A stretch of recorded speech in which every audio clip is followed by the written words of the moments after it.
Giovanna versus Johnny action.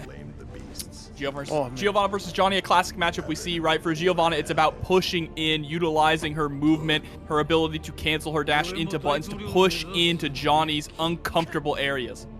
Yeah, and it's going to be a lot of Johnny trying to prevent Giovanna from making that happen, right? You know, those far slashes, those extended reach on normals, certainly going to help out. Of course, Misfiner going to be that great threat because it negates some of that approach coming from Giovanna. We'll see how the opening gambit begins. Generally in Zephyr's favor here with that far slash, and already has that wild assault pressure, and looking a little tough here right now. Not quite as tight as we might like here. Yeah, and again, dashing right there into that far slash.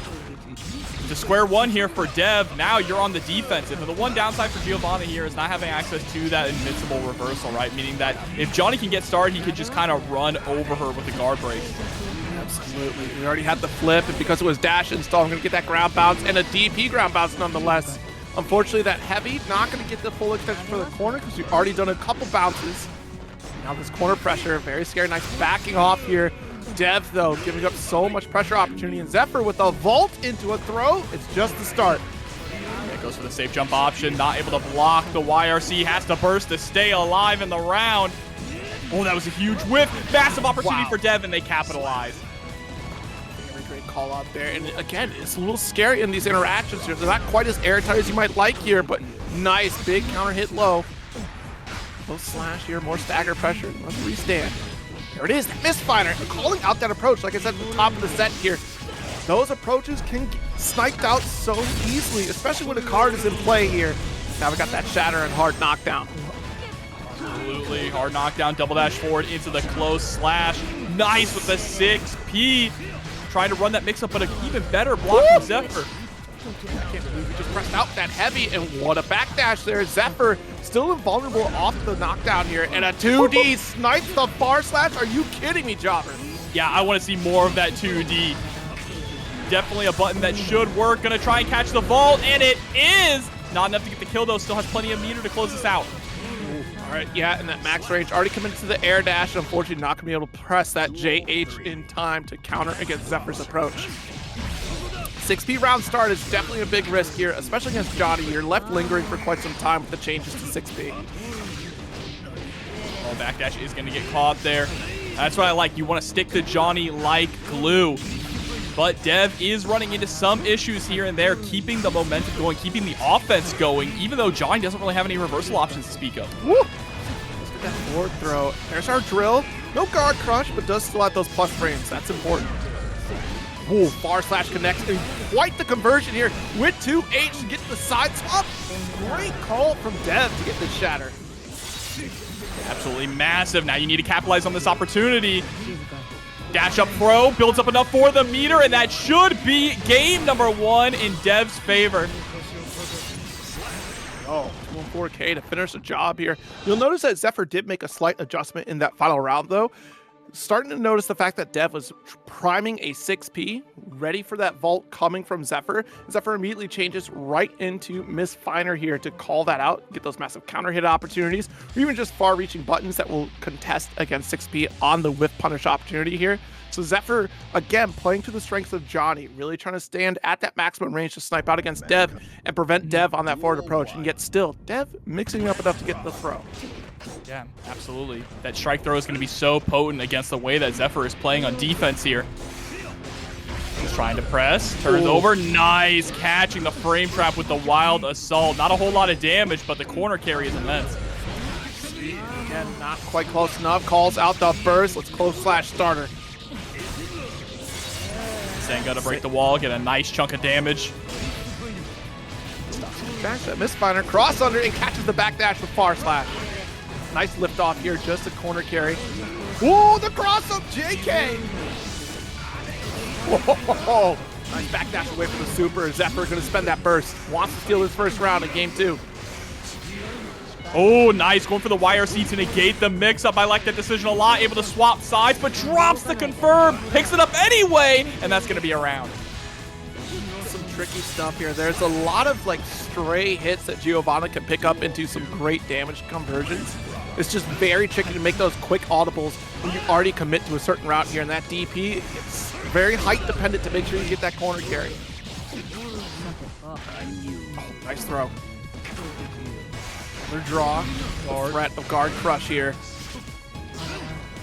Oh, allowing the tech off. Interesting. Zephyr not really able to get the super. Oh, but the throw. Yeah, does have RC. Not going to get the damage off the throw because it's a little bit too early on that one. Still able to finish the job. Yeah, it ended up being okay because we had just such a massive life lead. Had Dev locked down there in the corner as well. We've been seeing a lot of great timings on that block here from 214S. Able to get that instant block here. Make sure you stay close against Johnny, but that time misses timing it here from Zephyr. Overhead, there we go. Oh, juggling right back to the middle. Didn't want to go all the way to the corner. Interesting decision there from Dev. Maybe feels more comfortable when their back's not close to the wall. Nice counter hit there. Get them lift off. Sent right through it. Positive bonus now for Zephyr. Already about to be at 100 meter. Yeah, spends the YRC. You're still going to get 50 back in just a second. Crush again, and oh, you thought you could throw. It's not your time quite yet, Dev. Oh, what an adjustment, Zero. The misstep in the air, reacting to the deflect shield. What a play by Zephyr. Yeah, that was huge. And again, it's so interesting to see the play around guard cancels from players here because it's so often like, yeah, we see it comes out, but then we immediately react with the move that forward advances into another safe scenario or calls out the opponent for even attempting that guard cancel. Yes. Yes. Just, wow, what a phenomenal play at the end. Still blown away by that. The ability to recognize it the moment it happens and adjust on the fly, absolutely huge. Zephyr playing so incredibly well. Just doesn't get the full conversion. I missed that 2S. RC still has draw, guard crush again. Nice backdash. That's huge. Able to snipe out that 5K. Oh, the movement, and yeah, really feeling like we're going to grab here against Zephyr, but the way that Zephyr's been moving, it's been so tricky for Dev to keep this throw pressure going, but now we have our launcher.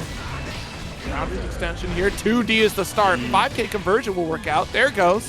I want to see more 2Ds from Dev. Ever since we saw it blow up that far slash, even though the far slash pretty out there, right? I want to see Dev throw it out a bit more in neutral to play that footsy scheme. Yeah, because of that extended range, it certainly helps make Johnny be a little bit uncomfortable in terms of fighting at that range. I can't believe that 6B. Let it rip. My goodness, Dev. Zephyr breaking the wall. Positive bonus with already having 50 meter.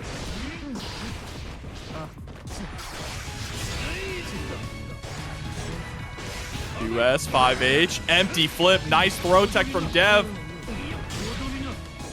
You're seeing that Zephyr is not attempting to go for routes to break the wall with things like Joker Trick, just opting to try and hold on to the corner as long as possible. And Senga missed, but we were still able to get that pickup here in the corner. And yeah, we had that one drop out of the corner here that allowed Dev to go for the forward tech out.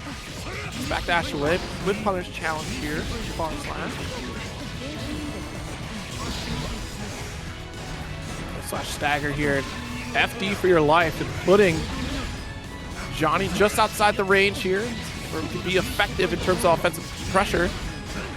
Ooh, and I like going for the upward misfire there, cutting to make sure you can try and catch Dev if they attempt to jump out of the corner. Really good call. Zephyr in full control right now. Oh!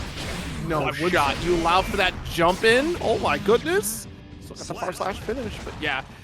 As you called out earlier, the fact that Giovanna doesn't have that true reversal out of the corner situation, you can see how devastating that can be for her. She's now stuck in that corner, now crouch blocking, hoping we can get the FB out, but unfortunately, not finding those openings as Zephyr can very quickly dash in, misfire, continue pressure. We already have draw placed out there to go for that guard crush. It's a layered offense coming from Zephyr here to make sure that Dev has no shot of doing the tried and true Giovanna method of staying right on top of Johnny and being as effective as possible. Actually make that work, especially when he's got burst, right? Gonna spend it on block, just says, get off of me. burst away. Actually trying to create that space. Nice. That's multi-hitting bar slashes, but couldn't convert off of it. That is tragic. This time does, though. Didn't commit. I wonder why. Maybe we thought burst was there, trying to bait a burst that wasn't there. That happens to the best of us.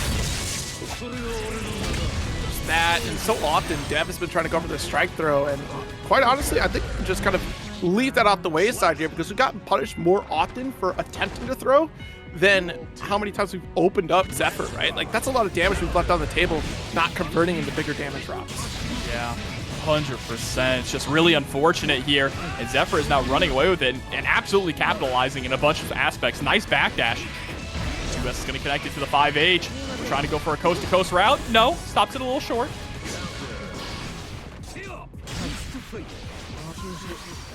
Sign here tries to chase down with PRC and quite the aerial misfinder. Trying to go for fast RC to get back down before Dev could recover. There it is again, that draw, guard crush to keep Dev in that corner. Again, it's so difficult when you remove the key factor for Giovanna taking the W in the set, and that is her dash. Her ability to dash in is so important to close the gap against a character like Johnny. Plenty of draw and goes for that guard crush off Misfinder. We had the exact same situation from Giovanna here. Difficult to approach a Johnny character with Goldlewis, but hey, if Johnny comes towards you, all the better. Yeah, and one of the big aspects here, though, for Lolo in particular is going to be the damage, right? Goldlewis only needs to get about 2 solid confirms to close out a round. So Seth's going to have to play a lot more patient, a lot more cautiously here. Oh, no. Oh, IRC hitting the very edge of the chain. Oh, and then the 2P stopping the dash, and JH gonna connect, and yeah, there's no reason to burst here. You're dead, just straight into it, down with the system. Sit down and shut up. I've heard that's the saying for this one here. I love just dashing up and buffering the 2P preemptively, right? You're trying to catch dash forwards from Johnny. You're trying to also catch any vaults. It's just a low-risk option for Lolo. Right. The one true reversal here from Goldlewis with 2P pressure. Bionic elbow, Dusty Rose. Ooh. But the close pressure, no throw. Interesting. We'll maintain this misfinder pressure. Look at the wrist gauge, too. YRC, let's see what we got. Good block. And what a call out on the dash. Just a quick 2P. Lolo potentially thought that we already got the hit off of the Behemoth Typhoon and just committed. Oh, but actually going to get clipped. Not dead, though, but you're in a really dangerous position. Yeah, top 5D is enough.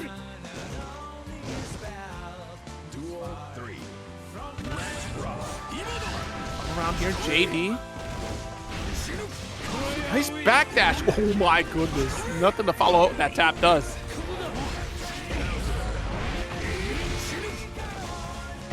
Dash up, close slash hits raw. This is gonna hurt. Lolo with game number 1, fully churning the butter. You hear that big counter hit with that much health left over? Of course, Lolo gonna spend that super. Well played. Yeah, so off to a good start. And this is what we were talking about a little bit earlier, right? That damage difference. You mentioned it. When Goldlewis gets in, he can absolutely steamroll Johnny. Johnny with not the greatest defensive tools. You got to rely on those FDs, those YRCs, and that burst. Yeah, same can be said for Goldlewis as well. If Johnny gets their set play going, then it's just so difficult for Goldlewis to find ways out. But it's those small openings. We've seen it so many times before. A single Behemoth Typhoon getting through, and it could be a wrap here for Johnny. Already got that corner position, and here we are. 50% health down. No super, but hey, it's a tall order for Sept. Oh, nice super. It might be too tall, honestly. Lolo just sending out the orbital laser. Burn it all down. Guard crush, and yeah, how do you deal with that? Nice JK. Yeah, that fuzzy is always nasty. Because you have to wonder, it's either going to be the JK, it's going to be Dark Necrotech coming through with the $10 into the Matcherino, or it's going to be baiting out that burst. Well, no burst coming from Sept because we don't have one, but you cross up anyways. Lolo, not quite able to finish the job, not able to get the conversion off Skyfish. Yeah, needed more security gauge there to make the Skyfish come out a little bit faster, I believe. 2K2D. Sept isn't out of this yet. Oh, hold on. This is scary. I mean, there's not a whole lot we could do here, right? I mean, Johnny does have all the health in the world. Lolo doesn't need to move whatsoever. You're going to come to me eventually. Just pull you in with the laser to the 5D. Nasty work. And that's going to put Lolo up 2-0 now. Trying to speed run this set.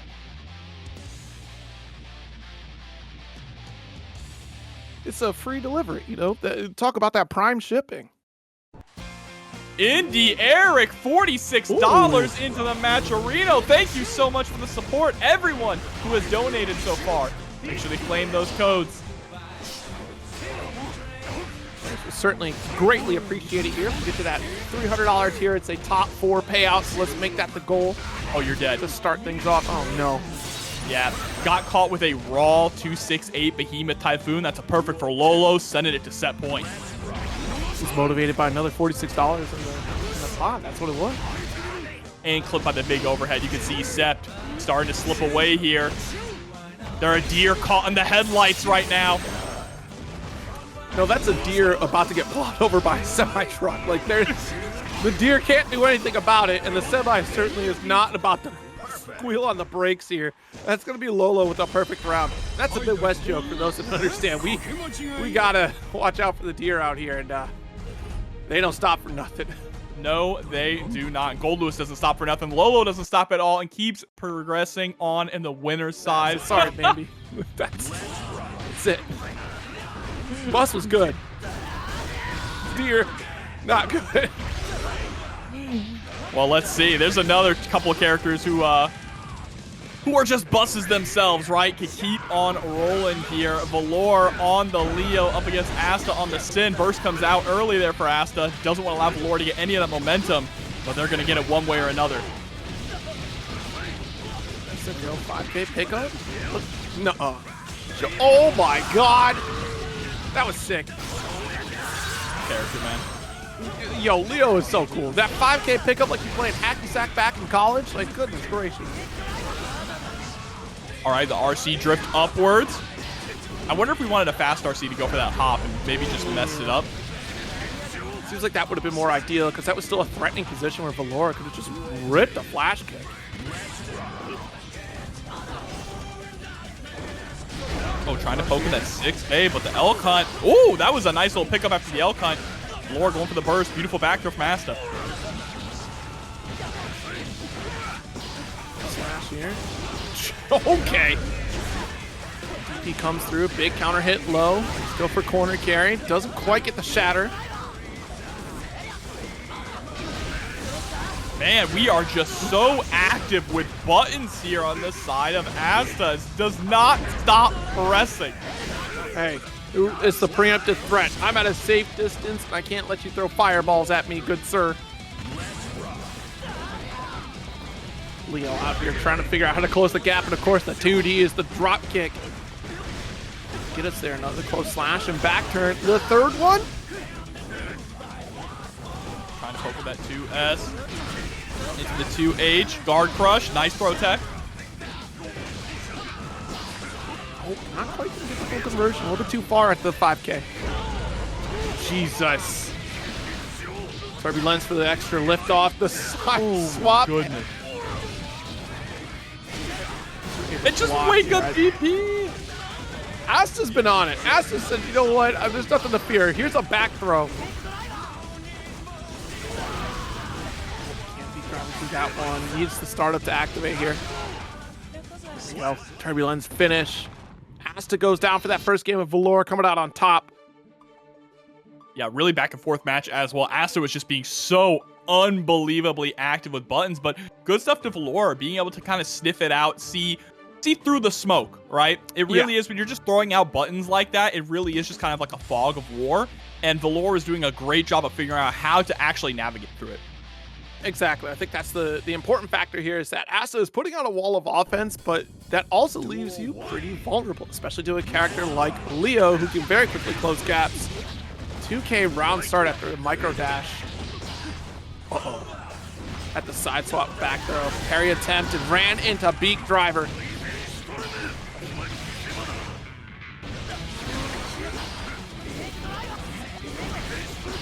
Oh my goodness.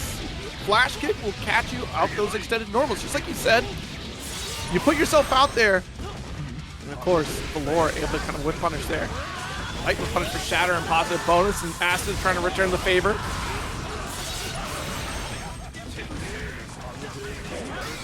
All right.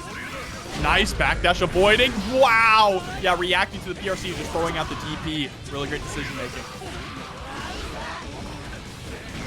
How do you know? The throw from Asta. We've seen these miraculous throws come through in the clutch for Asta, but still can't cross the finish line here.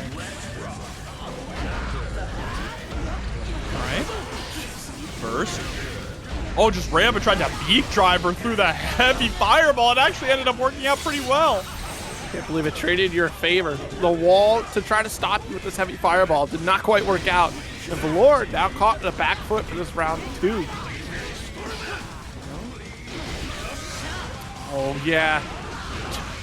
Just like Stun Dipper. Elk Hunt is so swift. Good luck trying to take it out, but 2D counter hit. Let's get an extended launch. Tries to go for left, right, and another one here. A second reset after we already got a back turn 5K. We do it again, and excuse me, we shut down the DP startup. Oh. Okay. Elk Hunt catches the ankles, and Asta staying alive here. Fighting tooth and nail to tie this up 1-1. There's no way I saw that. That wasn't a DP start. That had to be something else. Sure.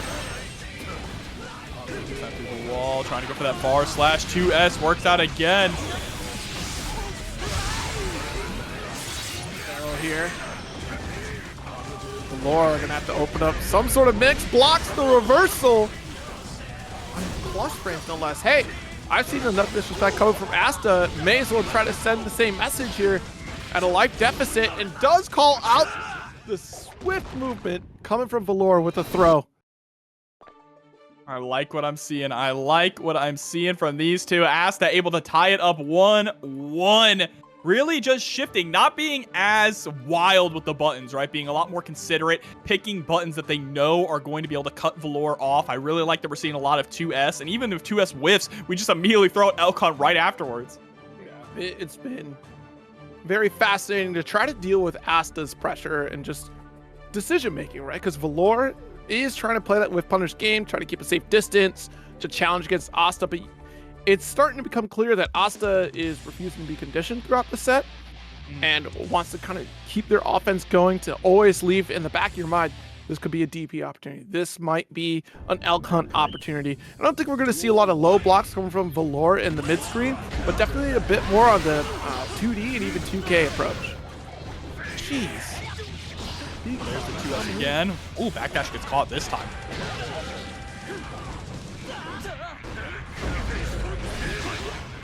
Our launch.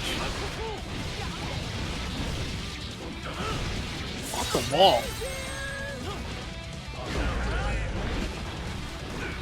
Low slash. Ooh, hoof stomp able to connect. What a little pickup into RTL.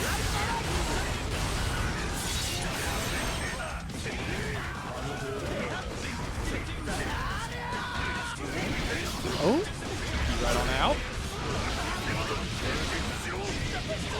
Relentless launch, should be able to finish. Yes, indeed. Providence burn for that finish here. Valore now taking one step forward again, one step ahead. DPing through the beak driver. These adjustments are nice, but this time dashes right into it. Yo. All right. Fine. You've hit the mark several times. Going for that flash kick there in that pressure sequence. Asta with another throw. Used the stagger 2K though. You just kept it meaty. Like Garrett said, I put it out once, I'll do it again. Putting out the fireball, gonna get a nice big pickup. Into a wall break, absolutely massive for Floor. Still has burst available if they want to spend it. Ooh, nice throw. Overhead, same side. That is insane. If the left right's not gonna work, I'll just stay same side anyways. I would not be surprised. Oh, into the OGG, not enough to get the kill. There it is! DP block, but no punish! There was no punish because Valore attempted to jump, but the 5D is gonna be enough to close it out. 2-1 here. And you notice Valore making that solid call out, right? Understanding that Asta is very much willing to throw out a DP if they have almost no health on the table. And Valore gave all the respect in the world. It was a hard read against Asta. We'll see if that comes back to bite Asta one more time, or if Asta decides to make an adjustment there. We'll be a little more conservative on putting them out there. Being a little conservative, those flash kicks, they were working out for Valore, but they were they stopped working out real quick. Oh yeah, on the side of Valore, like going for flash kicks, the return on investment just wasn't there. But of course, having the patience to wait for Asta to make that mistake, that's returning in spades here. Nice throw. Respect the wake up option here. Goes for side swamp.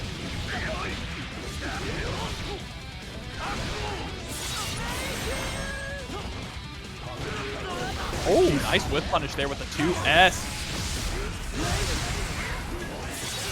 Iron Barrel gonna get a nice wall break on top of it too. Hard knockdown. Nice call off the hoof stomp there and catches the backdash with a 5K. And you see, backed off, respecting the DP, but unfortunately, they don't respect long enough here. Thought the tech up was going to be a little bit faster. That really cost you there, unfortunately. You could see the spacing there from Valore. Oh no! What? That's, hold on. Who is this? It's not Valore. That's MFCR, isn't it? That's MFCR right there. On a Heidi and everything. All right, DP again. Hey, you know what? Start mixing it in. If you're not going to get punished, might as well just send it. Oh, this is going to hurt, though. Tyrant Rave, Tyrant Barrel, whatever you want to call it. Valore is on their back.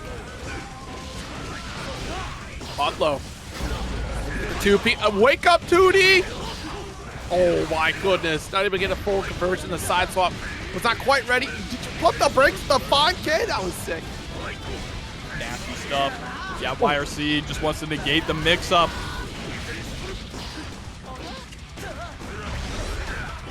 Oh my god, yes. Taking the burst, but nice 2P press out. Got another wrong step. Blocks the DP. Going for the Gazelle step, and unfortunately does not finish the job here. Valore stealing around. Asta threw that one away going for the DP. It was too far away to pick up. 2P, you gotta get out of here. Asta willing to press. Well, the real question is, do these players deserve to have the power of a DP? They are abusing it here. Gonna take a bite out of crime. The blue build, so I believe that's a little bit more defense there for Sin for a limited amount of time. I'm not even gonna lie, Zero, I have no idea, because no one does. No, I learned a little bit because I had to eventually. Like, I'm sick and tired of it because there are some Sin players really starting to utilize the eat. Red is attack boost, blue is defense, there's a green and purple. Green for tension, I imagine. Remember that one, I think. Purple, I think, is boosted. Something. Ooh. Depending on that routing there, if Asta could have got the far slash, would have been able to do RTL and take Valore all the way through the wall. There's the YRC. Oh gosh. And still gonna get a finish here on the side of Asta to all this. I was way off. Red increases damage, green reduces damage, blue increases your speed. Okay. Ice cream builds meter, and then Lizard, the purple, restores your health. I did pull up the eat chart. I gotta look at my periodic table. Or not periodic. Oh no. You gotta look at your food pyramid. Thank you. The food pyramid. I don't know why I thought it was a periodic table. It's not. Of element. That's elements. That's science. It's not too far off from gastronomy. True. All right. Yeah. Heavy fireball and still willing to press 2P right after. I like the approach also, just keeping the guard up. 2D connects. Being really cautious with it. Knew we weren't going to be able to really pick up, so just went for the knockdown. Nice beat driver. Caught you tumbling. That's not a conversion. You do get that space. You know what? You're too off that one. Valore with a close slash counter hit. This little punt it. Oh my god. You should have done a parry. Valore, you knew better. That should have been a parry all day. Surely if I punish their DP, they won't DP immediately. Have you learned nothing from these last 4 games? Ooh, we're going to hold on to the burst here. Didn't want to try to be a hero. That was still doable, but I understand the decision. There it is, the 2D. That's what I wanted to see more of because it will shut down the startup of Elk Hunt there. But Beak Driver snipes things out. Throw Garlungo, thank you so much for the sub. Greatly appreciated. We love you too for subbing with us. All right, DP into the knockdown. Look, right back at you, another one. Nice, there's our parry. Stop it. And that'll do here as we see Valore moving on. Take the dub after the parry. Yes, indeed, of course, Classify pulling up with Giovanna. Gonna be going up against Poncho with this glorious coloration for Zato, I think. The heavy, nice IB, actually, that's huge to call out that dash install. I'm surprised we can go for dash install right there because there is that opportunity to challenge from Poncho as we saw. Ooh, into the throw. Another one. I love the fake out there with the enhanced dash, right? Mm-hmm. The enhanced dash, you know, of course, changing things a little bit here, making 2 and 4K for Giovanna much more viable. That's a move that we didn't quite see at all, really, for dash install users. Like, you could use it, but it was 6Pable still, and now we've been all the better this time around. Right, drill, nice. Another heavy drill for the plus frames.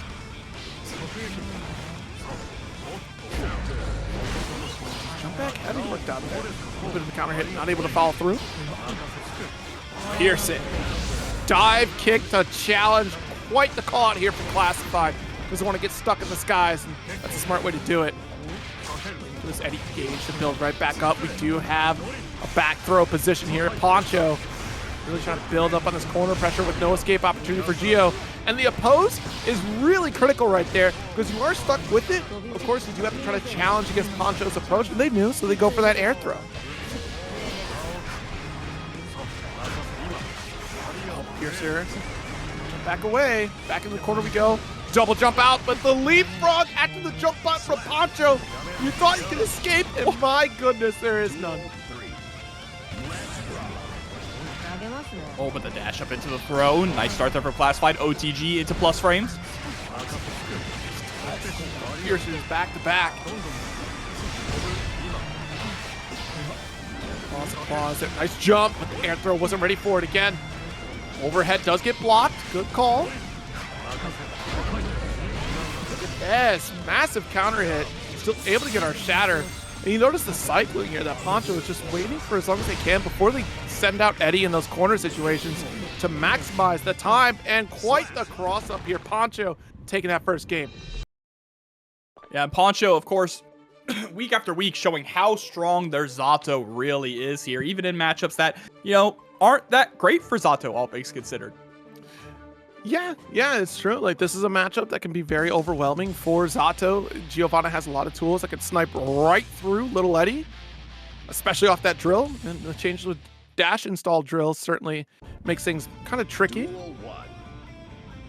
Poncho still being very aggressive in corner, taking advantage of the fact that defensively, it's going to be just as difficult for Giovanna.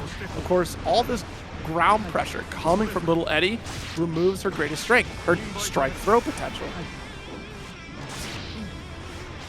That's a really good point, actually. Yeah, removing that strike throw potential is huge. And the wow, just blocking the plus frames. What a challenge! Invite hell for the meaty. 2K.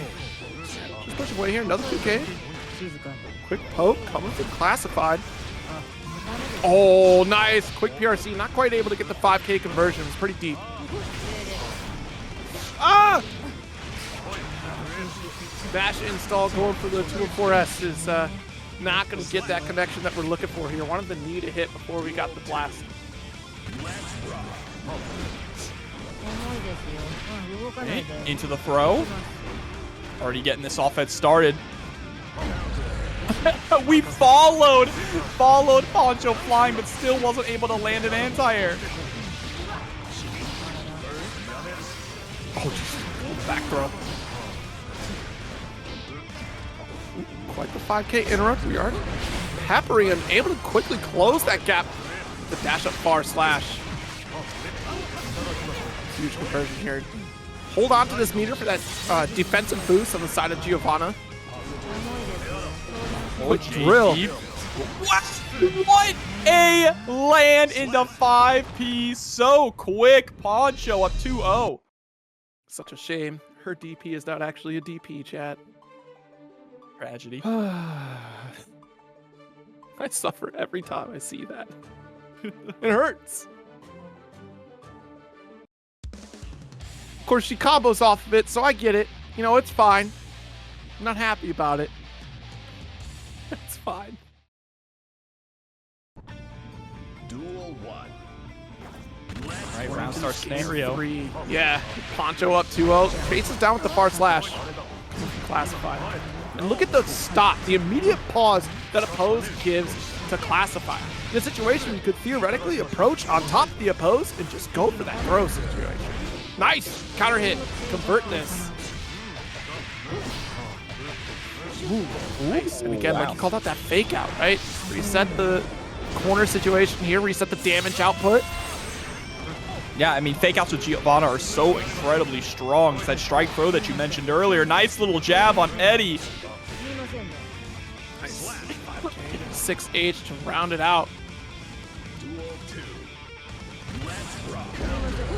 5H, sweet chin music to kick the round off. And right through the wall. Yeah, 100% wants to get that positive bonus. Dash with DP, and nice. You see the quick course correct? That's dangerous. Let's get out of here. Backdash after the blur. Ooh, and too far for the dive to connect here, so we've got a 2K coming out from Poncho. Oh, looked like we were trying to go for an empty jump, but that was not safe at all. Nice poke out there from Classified. Isn't able to get the wall splat. He's got the bounce. That's about all that we could do there. If we would have gone for 2-1-4K, it would have dropped there. He already had a couple bounces there. Oh, this is dangerous.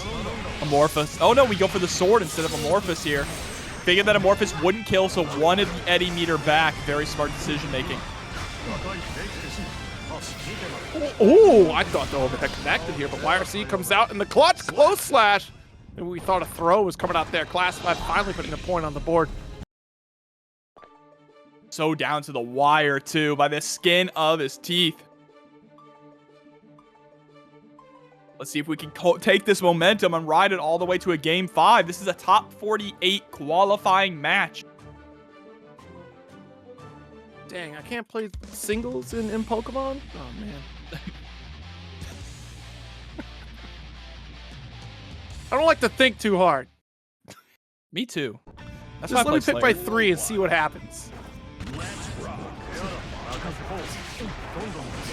Here's her again, full screen distance, and such a nightmare for Giovanna to close it out there, right? Because, again, dash still have to deal with a lot of the piercer coming from Little Eddie.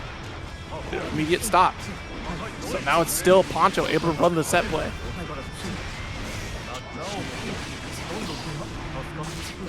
All right, 5P. Nice with the applause. Actually able to catch. Classified attempting to escape from the corner. This time it is going to be Amorphous because it is enough to get the kill. Set point.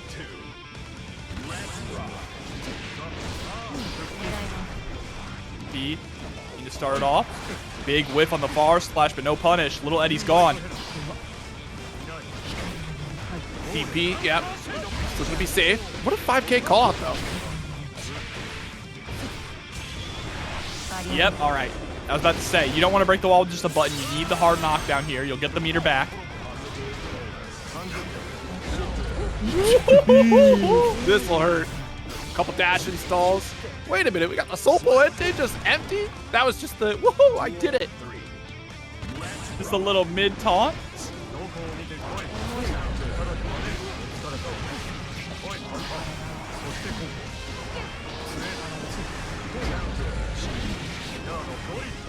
All right, yeah, I love the use of Invite Hell just to get the meaty pressure there on Wake Up. Lift off, called out the burst. Notice the quick adjustment to block after the drift there because we saw that Red RC did not affect Poncho correctly, so that means a burst is on the way. So immediate block from Classified. Good read. Yeah, incredibly good read here. Nice with the PRC to adjust, but Poncho able to escape from the corner. 2S.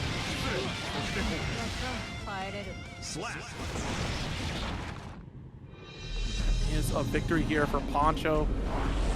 A strong showcase as to why Zato can be so troublesome against a character like Giovanna. She, of course, does have a lot of those tools, but as we saw over and over again, round start was push Classified full screen and then make it miserable for Classified to use the traditional approach. Duel 1. Back at it again. Baba is who? Baba is Far Slash. Oh, but right now Baba is getting bullied. Getting back throw though. Garuda impact, a couple of them. Wait, you didn't even move. You just sat right there. No pushback. Save. Ramlethal out of the corner. I'm sorry. Oh, and the Mega Fist Kara Mega Fist forward into the heavenly Potemkin Buster.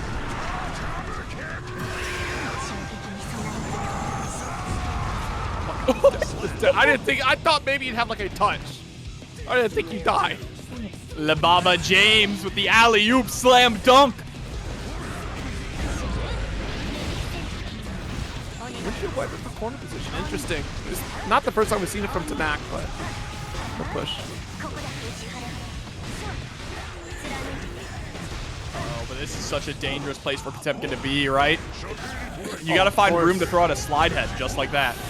Well, you say dangerous, but also we got to keep in mind the change for those swords. Once they get tossed out, that's buying yourself a little bit more time on the side defensively that you get that opportunity. So Tenack has to be careful how they route their offensive pressure to dissuade Baba from even attempting that. Yeah, absolutely. All right, knockdown.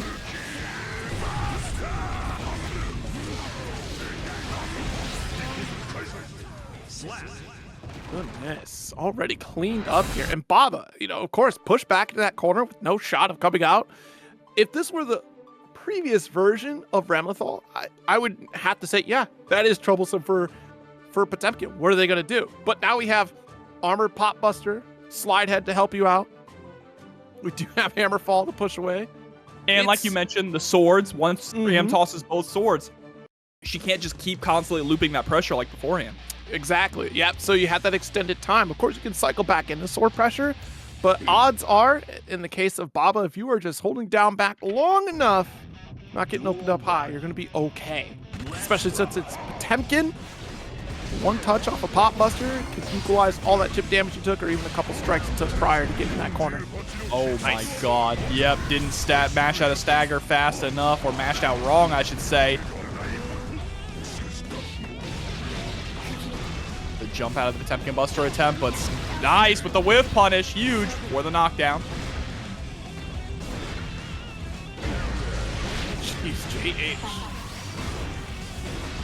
Guard crush away here. Jump back for JP here. Not opening up Baba quite yet. Whoa, whoa, whoa, whoa. Wow, what a PRC. Great answer there from Tenack. Really just keeping themselves alive, honestly, but they're going to get killed anyway.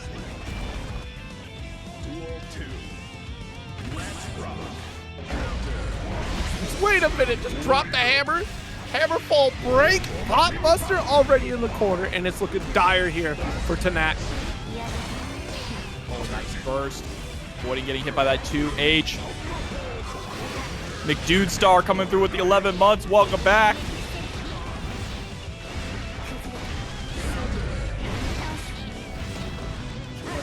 Yeah, it's so interesting Tenack keeps doing that. I don't know if it's... Someone would have to let me know if like that Oki is just maybe better to go for windshield wiper to press for corner, but I can't imagine that being the case because I think you get better positioning with other routes. Maybe it's just the damage output. Calls out burst. That's huge. Huge win there for Tenack. Able to get a burst out of Baba going into this next round.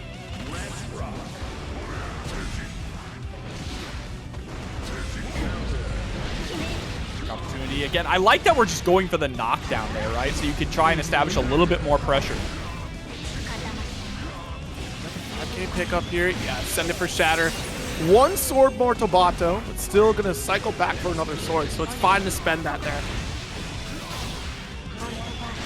Right into the Mortabato, and just like that, Tenack ties things up 1-1. In chat, I see you and all of your opinions, and I'll have you know, Gen 4 is the best. It's not even close.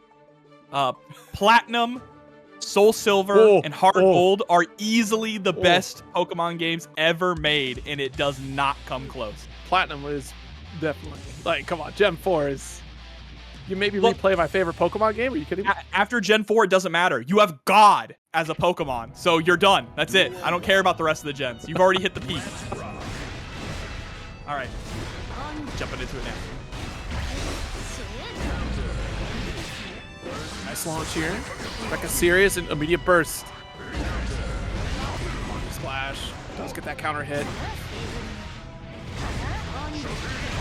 Nice IV, the flick. The rock from behind. Whoa. That's wild. I didn't know that could happen, actually. That's clean.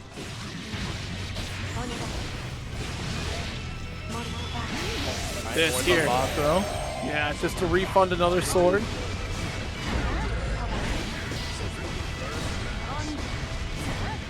Another rock set up. Snipe down and no swords for quite some time. Ooh. See? Open opportunity to challenge because you lost swords, but also you think about the risk reward out of that scenario. The fact is you had that massive life lead, so you could take the risk to toss out both swords. Yeah, it was also just a fantastic call out too from the Wake Up 5P, knowing that Babel was gonna want to get out of the corner, right? Their only real option to do that is to jump over. Exactly. Our crush again. Flip to the opposite side so the explosion could lift you off. Baba? Wait a minute. Tenack with the big brain play for the corner.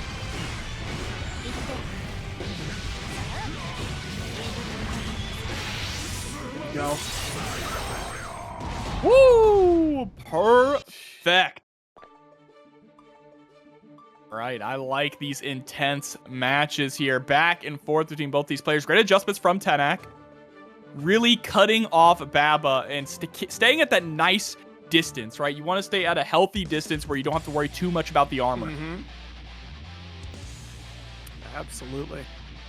And also just that corner position too. Just the layering coming from Ramlethal to give Pot very little opportunity to really fight their way out, which is surprising because now you're just ignoring all the armor that's available anyway. Don't have to worry about armor if you never get a chance to use it.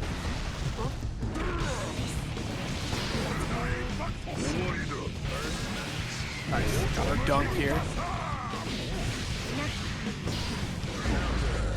Oh, the JH. That's a pretty good button. Flip RC. Oh, I thought it was high too. I stood up for that one. My goodness. Tenack opening up Baba for another shatter. Baba's still absolutely in this though. Oh my god. The 2H just launched Tenack to the heavens. Indeed. First available here. Let's see if we can round this out. RC goes high this time. Weather the storm, find a gap. Ooh, but does get tossed. It's huge. We go for the rock, and I thought, again, you know, just playing with that visual noise can be so effective here. And Tenack taking advantage of it for that throw opportunity. Ooh, the Kara Mega Fist forward. Woo!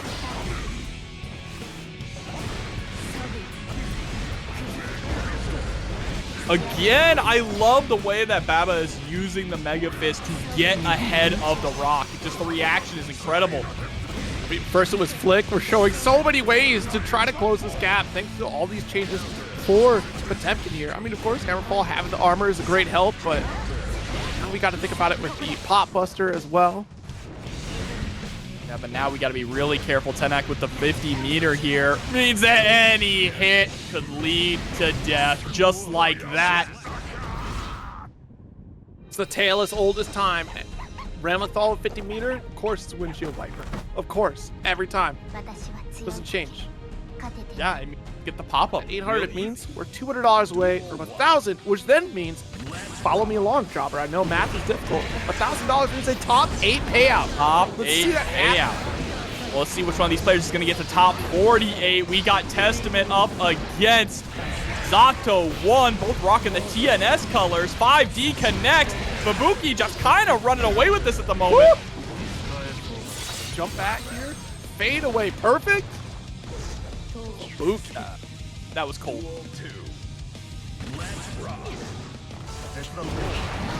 Starting off Dis's game here. Look, you don't want to try to zone a Testament as Zato. One Arbiter sign, taking a bite out of crime there if you're breaking the law.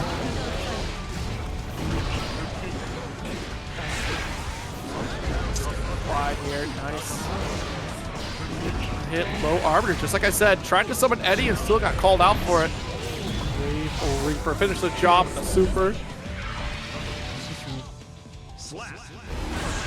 And with that, Fubuki just a absolutely vicious game one. Yeah, complete shutdown of all the potential coming from calamarikurusu. All right, so explain the mechanics of Guilty Gear Strive like you're 5 years old. You pick your favorite character that you like on the screen, and you press buttons until the other character goes down. You pick your favorite action figure and you slam it against the other one. Yeah. Yeah. Yeah, this seems like it'd be difficult for Zato. I'm gonna be honest. Like, obviously all the projectiles coming through are gonna blow up little Eddie. I think your only real options are to probably try and go for Drunkard Shade just to get Eddie behind Fubuki. That seems like the best course of action. Yeah, which is interesting because we don't get to see Drunkard Shade all that often from Zato players, really, do we? Like, because that change is actually pretty substantial for Zato.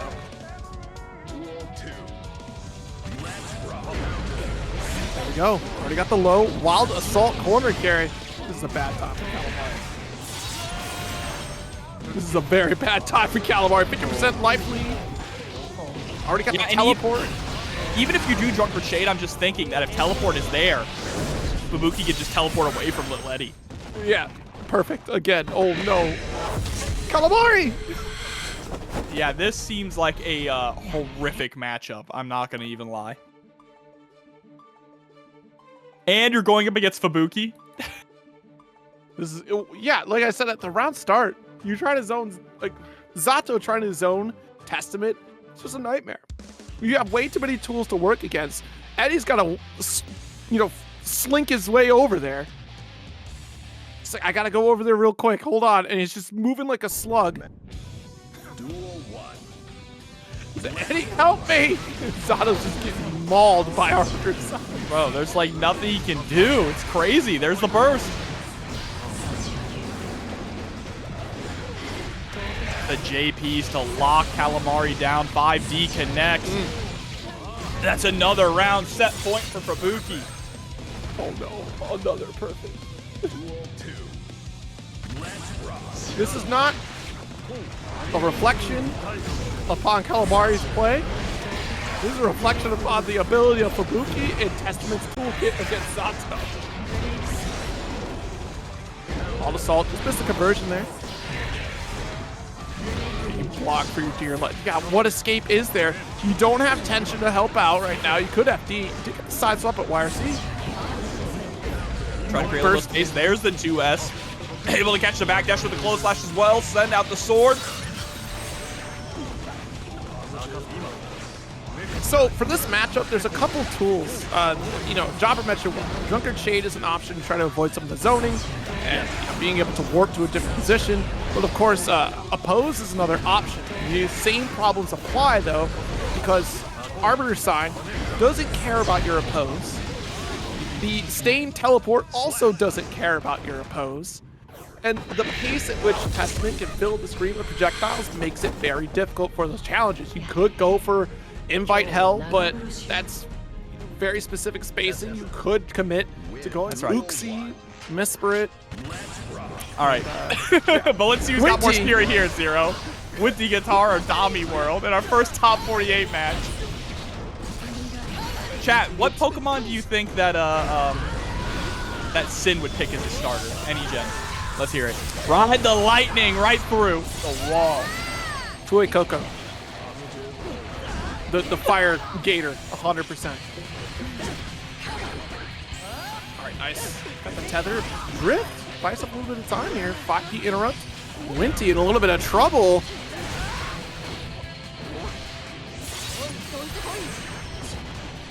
It's a Charizard person. He's so right. Oh, Venom Wire. I mean, excuse me, PRC on the throw, so didn't get the damage off the throw, but does get more of this pressure. Oh, geez. Yo, Zonson pick up. Wait a minute. Winty. Tommy set up. Watch out. You got to keep it air type because we know a potential DP is there, but the drift to get a throw, finishing the job. DomiWurld does close out that first round. Start here.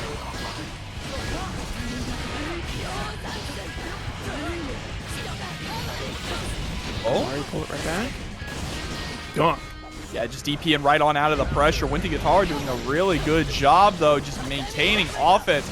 A lot of what DomiWurld is getting is off of these DPs because Winty is just being so hyper-aggressive. Ooh, nice block of the hook stop, but still our turn. Wait. Oh my god. The gunshot, not quite able to finish the job, but this routing should and does. Nice conversion from Winty.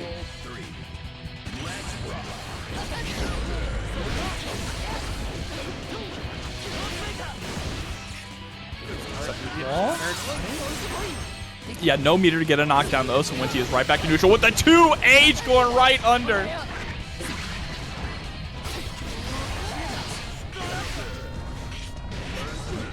Oh, nice with the range on that JH.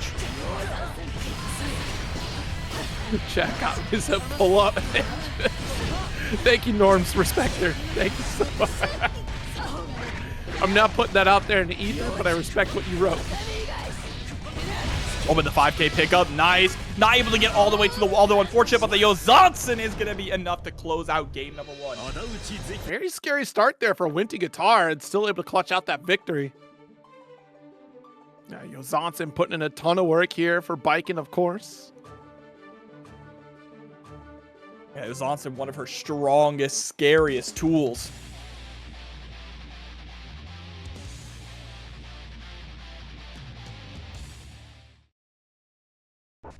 Get to jump straight into game number 2 here. See how Winty is going to keep it going. But just dash up DP, DomiWurld. All sim players are built the same, all right? I'm putting it out there.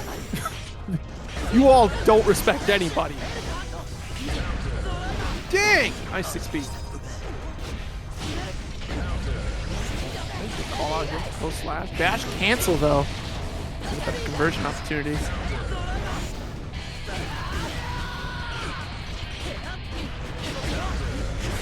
Oh no. Let's go for dive kick. We should be able to get that shatter conversion off of this and certainly do. Not enough to get a full meter for hard knockdown. Still want to chase that positive bonus for that 50% on the burst gauge potentially.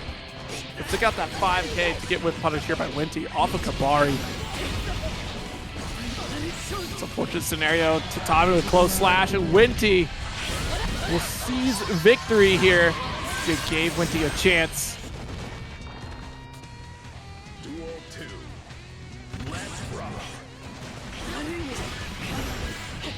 Kabari pull through here, not quite your turn yet either. Ah, missed a dash there. Should have been like a micro dash for 5K. Pick up the carry to the corner. Right, play through the wall. Positive bonus. Ooh, the jump back into the elk hunt. That was interesting. Ooh, good luck blocking that Yozansen. That was huge.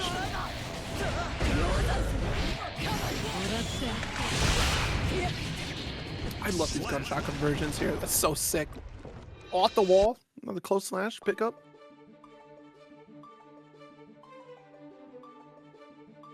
Ooh, and Winty doing a really good job shutting down this this chaos from DomiWurld.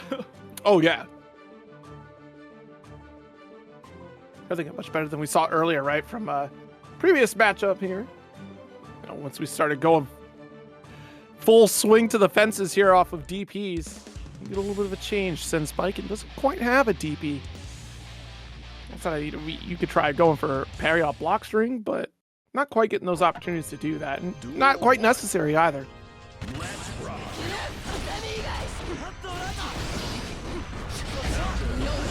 H, there's the burst.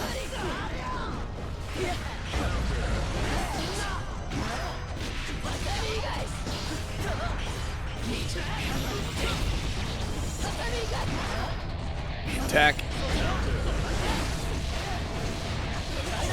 Close slash. Barrel. Trying to take a little bit of a lead. Winty does have plenty of resources. Oh my god, the hoof stomp deep run. That calls off the throw tech attempt here as we see Winty getting called out a couple times by it. Yeah, DomiWurld doing a really fantastic job incorporating that strike throw game. Now just needs to ride this momentum. Still has to get a reverse 3-0 to stay in the winner's side.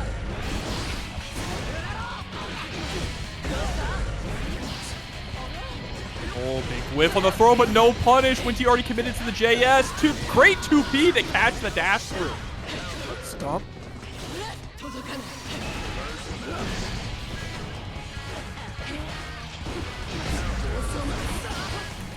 Burst. Oh, the jump back again. Look at how often DomiWurld is starting to pay attention to the fact that Winty is really concerned about a run-up throw. It can't help but try to tech it out. And DomiWurld will certainly take advantage of it. This 2-1 lead still in favor of Winty Guitar, though. Winty still looking incredibly strong. Domi is making strides here, slowly starting to adapt. But you have to wonder, it's going to be too little too late. All Winty needs to do is make a slight adjustment back, and it's over.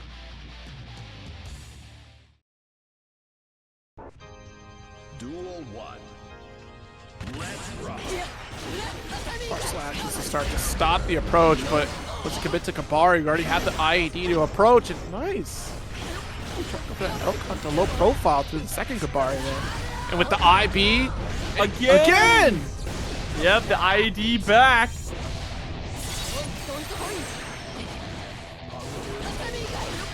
Bar slash. I like the 2H throws out from Winty Guitar. Nice PRC into a throw. Caught with the Ozansen on the other side.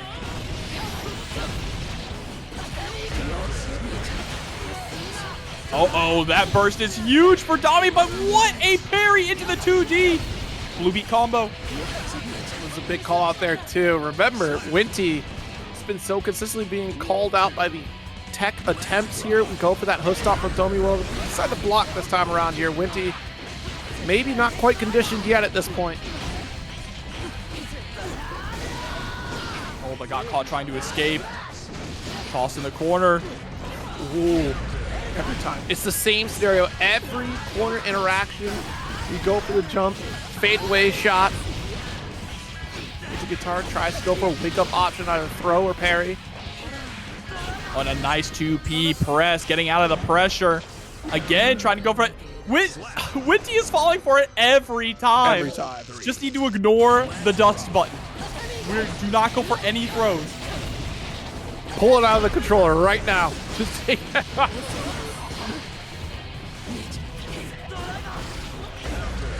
There we go. Nice backdash. This time gonna get a punish on a whiff throw. What a DP. Holy cow. Winty just again. Play it cool. Don't overextend here. Still in a very good position, especially when you tech off the wall like ran right into the JS, overextending. Not quite going to get the meter here that we need to, oh, excuse me, I spoke too soon. That was enough. I thought we had it said and done after the DP, but was able to convert to the corner. Hard knockdown situation, taking a game, tying it up 2-all. Good. This is good here for DomiWurld. Game 5 in this top 48 winners. Winner of this one gets to go up against the winner of SQ versus Fuzion. Duel 1. Let's rock.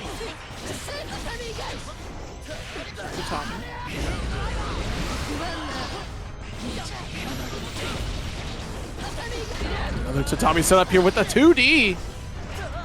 Massive counter hit, stripping away a burst, even on resources, outside of tension, since Winty has been more aggressive this round. Big pickup here, thanks to 2H and Kabari to help out. Yo, Zotson again? Well, all right. Winty's not the only one falling for every fuzzy scenario. And Yo, Zotson is so difficult to predict. Kabari, Kabari, in fact, is going to catch. Not able to quite get a punish there on that whiff throw, but still gets a touch either way.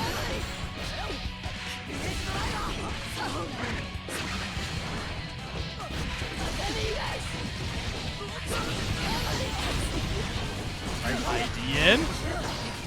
Yeah, there's the burst out. DomiWurld on his last legs. Gets caught. This should be enough with the gunshot. Pull you in. RC. No! But the 2K. Oh! Domi was probably expecting a 6P. Great stuff there from Winty. Moving on in the winner's side. That they cannot change the Duel 1. The world may never know. And here we are. Of course, like you said, scissors. Nice backdash away. Oh my goodness, quite the call off the 2P. Cheryo with quick response, not going to let the tweet be sent out.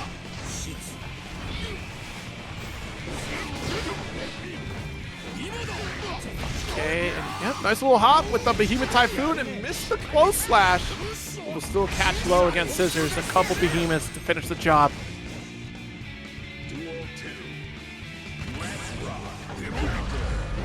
There's JD, maximum range there. There's no burst on the side of Scissors here, so it took a pump break. Overhead. And thank goodness, you know, the change on the overhead from Anji, not going to bounce off counter hit anymore. It's just that quick snipe. Too much reward for this fast overhead for I say fast, I think it's also 19 frames.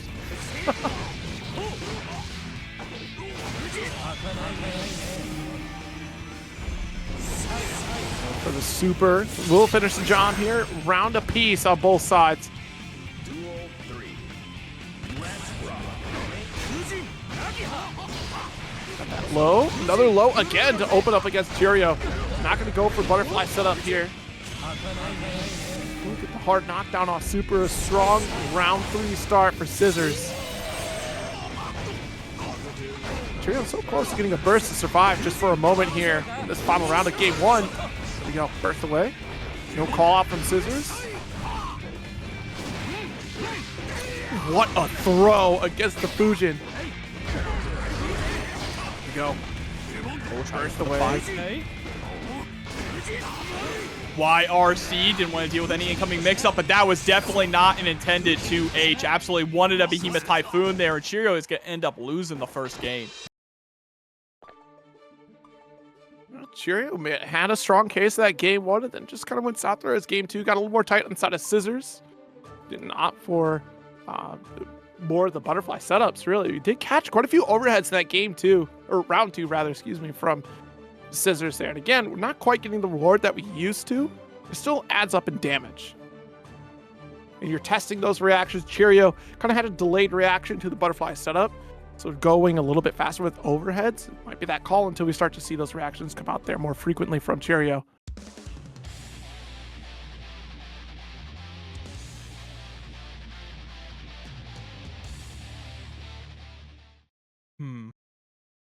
Man.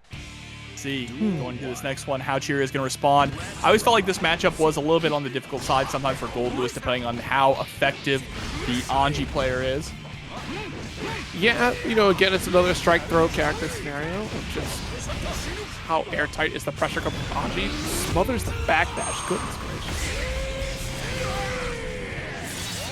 But, I mean, hey, Cheryo making the great adjustments already here. Sometimes a good offense is all you need.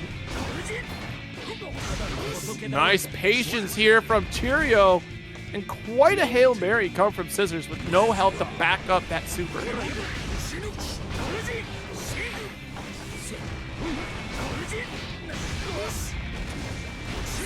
connect the jump away.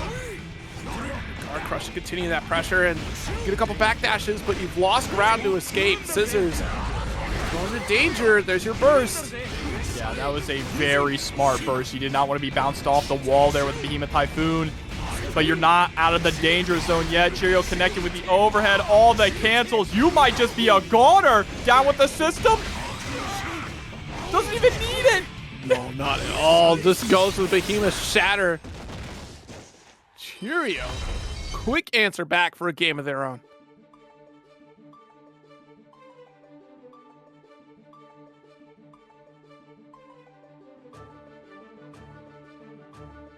Cheryo has been cooking here. I think one of the most dangerous things about Anji when you're playing Goldlewis is the threat of that spin, right? It makes it kind of difficult for you to throw out Behemoth Typhoons in neutral, like sometimes you would like to as Goldlewis, using them as almost, you know, just a button in itself, especially with that guard break. But Cheryo is doing a really good job, just really only using the Behemoth Typhoons as pressure tools. True. Constantly getting those guard crushes there to maintain their offensive turn. Nice launch. Good maximum range block on the low Nagiha. And JD, nice. Lean jump in here coming from Cheryo. Owning the corner with a side swap now.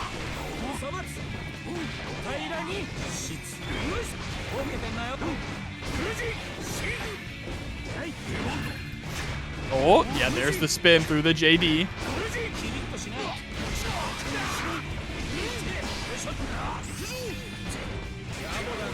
And the YRC gets blocked, and you just get sent straight to the Shadow Realm. Cheryo now one step ahead of Scissors.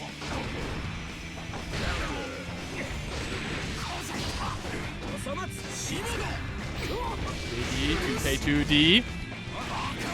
Oh, just goes for the deep run-in into the throw. Yeah, the deflect shield still because of the guard break. Cheryo just closes the gap immediately. Nice parry. Dance right through again to get the close slash.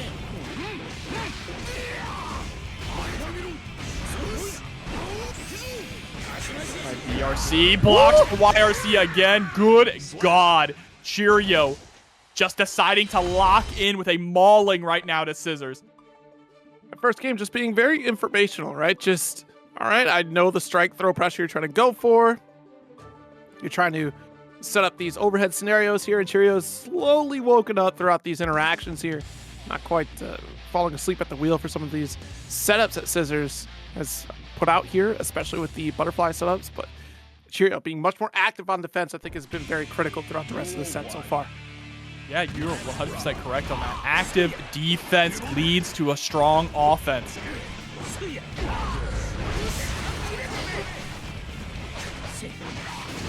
B.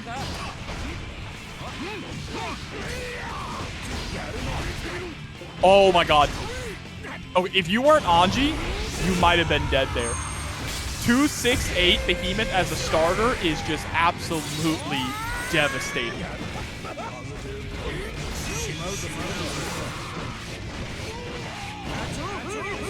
I mean, the devastating damage output, of course. And yeah, you have to be so fortunate as Anji. You do get that parry, you get this quarter combo. And look at that, you return the favor, but oh my goodness, the jump out as if a sixth sense had activated in Scissors to avoid the white wild assault, yet still Cheryo finds a way to get the swordfish. Skyfish, excuse me. Where's swordfish out there? Let's see this too. Nice with the knockdown. Behemoth Typhoon, 5K.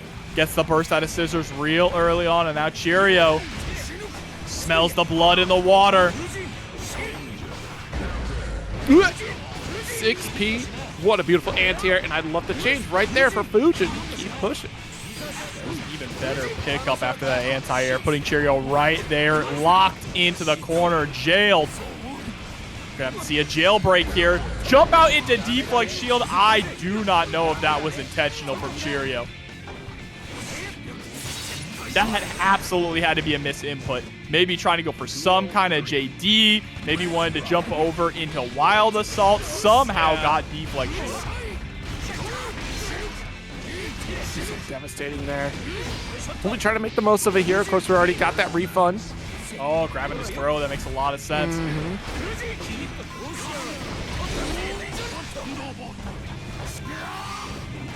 PRC just to get a moment in time to see what's going on, and I can't believe it. We used it to combo into the drone.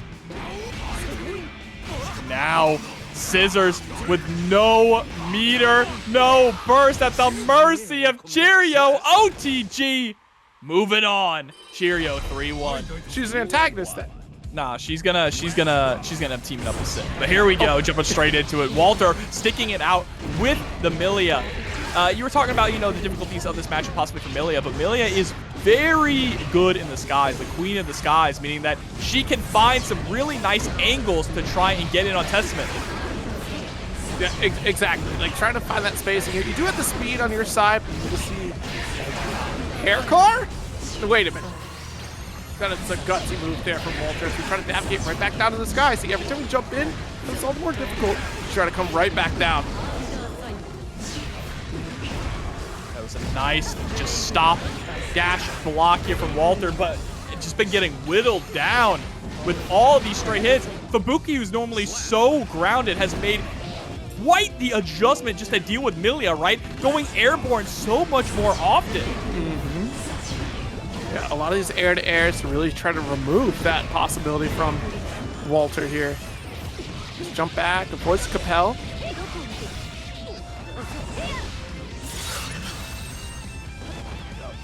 Shadows off, and I can't believe it. Just let's rip a Grave Reaper, and at the right angle too, to try to call out the jump arc attempt.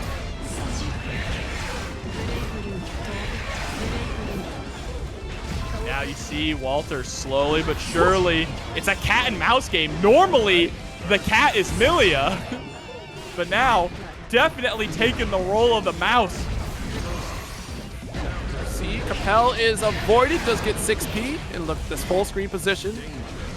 And you can try to run all you want to get that fine position, get the fast fall coming from Millia. We do have the heart knocked up. That's a big factor, but a backdash. Fubuki to stay in this corner with a wild assault.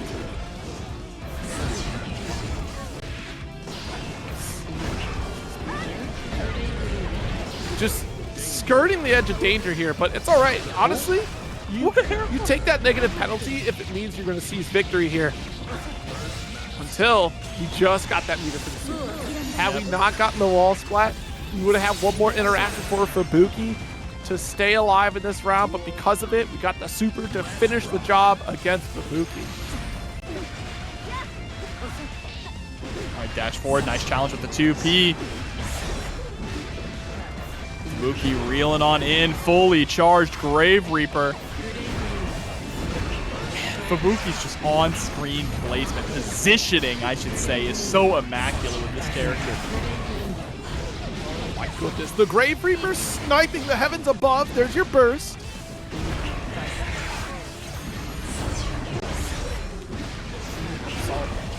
Continuing this pressure here to give no room for Walter to make a move. We can start building up that risk gauge, chipping away the 2K. Not the time to approach here. Is recovering way too fast on the aerial Grave Reaper. Good block. Caught the backdash. Oh, into the throw. This is a huge opportunity now for Walter. Gets the low.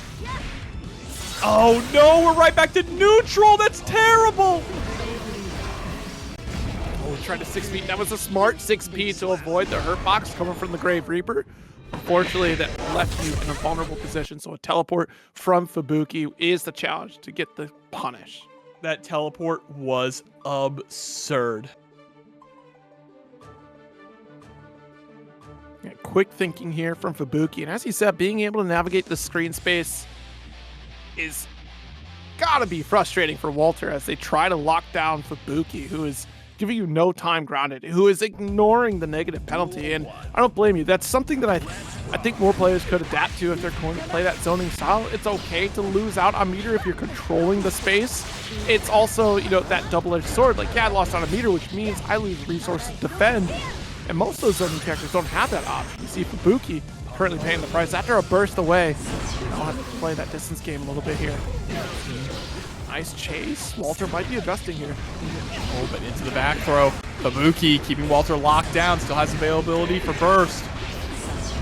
Question is, are you going to spend it? Nope, just escapes with the compel. Clean movement. Now you got to get back in to fight.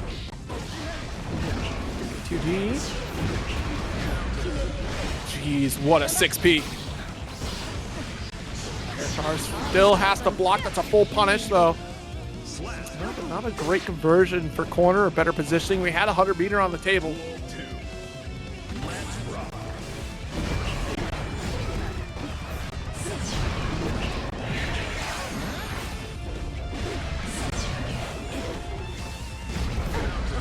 More spacing movement. Nice catch there with Walter.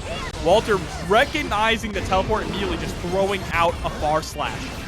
But you notice that Walter's staying more grounded a little bit here. Once the stain goes out, it's a more grounded approach, a single jump instead of going for IEDs to overcommit. Oh my goodness, the anti-air hair car sliding underneath the Grave Reaper. Left, rights all day. Walter with the super.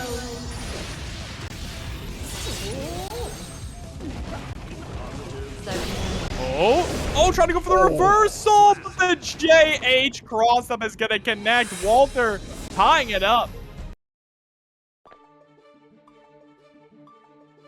That's that swift movement coming from Millia here, tying it up as he said. Let's get this gate number 3. With Walter slowly starting to piece things together against Fubuki. It's no easy feat here. You're starting to see, again, just the slowing down of the approach to try to call out what's happening on the screen against Fubuki. Duel 1. Let's rock. Oh, geez. 6P still hitting there. Burst. That's an early burst from both players, just trying to get some of that momentum. I love the back and forth, the chase.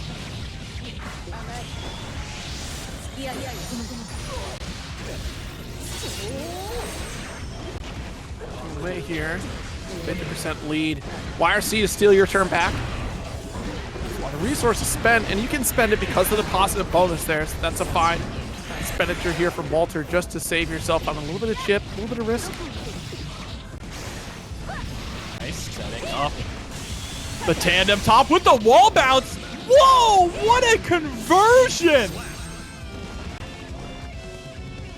Stylish work there from Walter. Absolutely. But interesting, we've been trying to fight with Haircar more often against Fubuki here. Don't forget the state. You see the positioning there? Remembering where the succubus was left behind and doesn't want to overcommit to dashing, so we'll revert to a back dash to try to cover the route where Fubuki might teleport. That removes the option for Fubuki, gives Walter a better corner approach.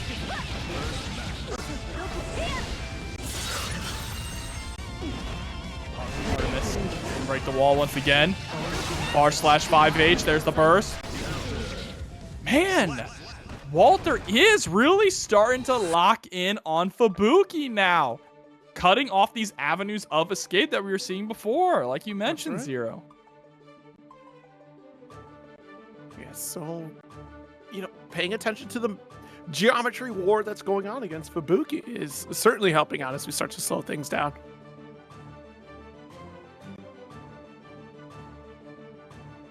And now we gotta see, when it comes to slowing things down, what is Fubuki gonna do?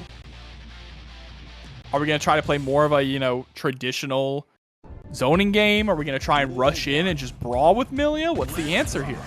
We've seen that from Fubuki before, right? Of just playing that close range game when the zoning game isn't quite working out the way that they want to. But Fubuki has so far been very active throughout this bracket in terms of being able to zone the opponent, and I can't believe that 6P actually gave you corner spot.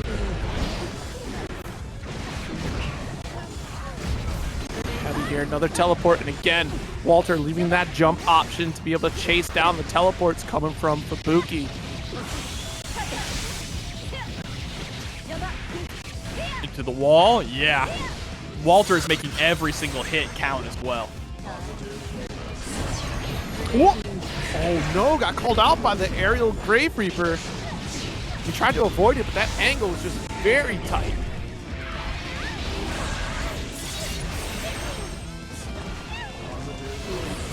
Oh, good stand block. Great recognition on the tap dust. Closing out the round with that beautiful red RC conversion. All right, Fubuki just trying to create space, runs right into a far slash. It's an early burst once again. These early bursts are really just setting Fubuki up for failure, right? They get rid of it so early and has no way to escape once Walter gets right back in. Look at this, the positioning again, too. That's the key factor that has changed so drastically for Walter.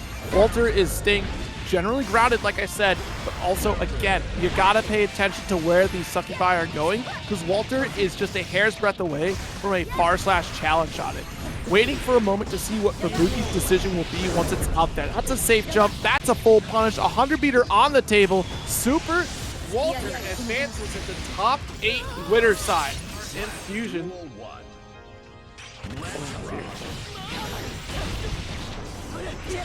It's been another one of those top 8 qualifiers, of course.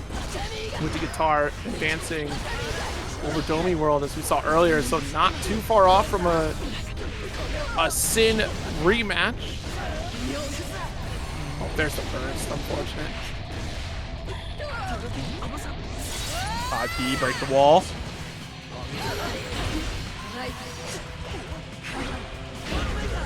Oh, yep. DPing the moment that you get locked on the Escabari. That is a Sin classic. DP's gonna whip this time into a nice punish. Ooh, okay. In Dust we trust. Duel 2. Let's rock. Yeah, caught you looking. Into the parry! What a call out from Winty. Winty, just one of those character specialists that leaves no tool unused. It's so strong with this Baiken just for that reason alone, and so many other reasons on top of that. Winty is just in a flow state at the moment, firing on all cylinders. He's gonna get caught though. Oh, trying to go for the parry, but a smart play by Fuzion with the 6K. There's a bit of a delay to it.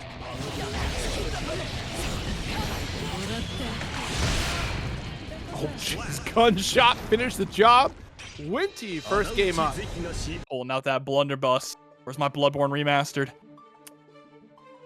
Jobber, I don't know how to tell you this.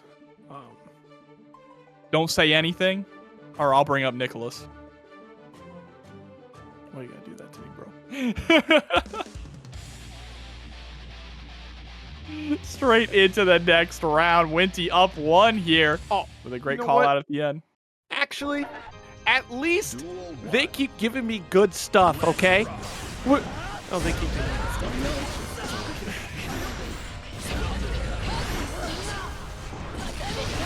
All right. Tommy? Tommy, yeah, but got caught by the stun dipper just a little too early. Oh, another DP, good lord. What was in here? Yozansen, beautiful conversion for corner. Kabari to bring it right back. Safe JS. Giving up that positioning here. Remember, one of the things that was really strong against Winty the last time we saw them play was DPs, right? Winty likes to be so aggressive that you need to really establish they need to respect your wake-up options. Yeah. You drift into the JH. That does not feel good. Oops. It's a low rise here. Watch your head. So that's Tommy. Oh my god, that JH. The whiff throw allowed the JH plenty of time to hit all the way down.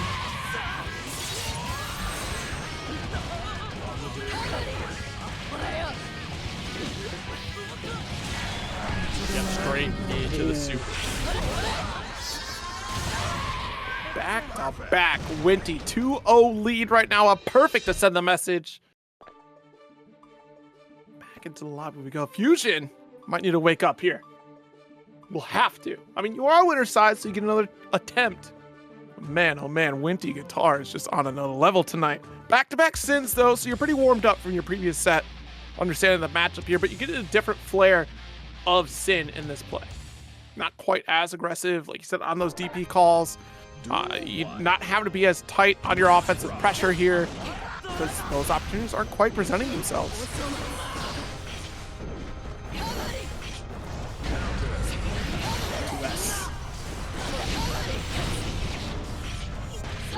Winty's still in full control right here, really shutting down those opportunities for Fuzion, like you mentioned.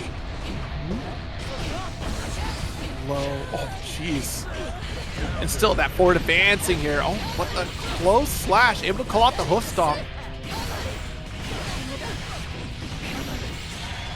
All right, gunshot. Firecrackers for victory.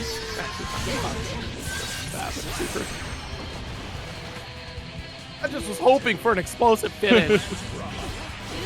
Oh, it could be explosive, all right. There's still another round left here for Winty to try and close it out. Oh, pairing the L-Cunt. But nice just block into the throw. Huge opportunity now for Fuzion. Not going to be able to capitalize. DPs to try and maintain that corner pressure.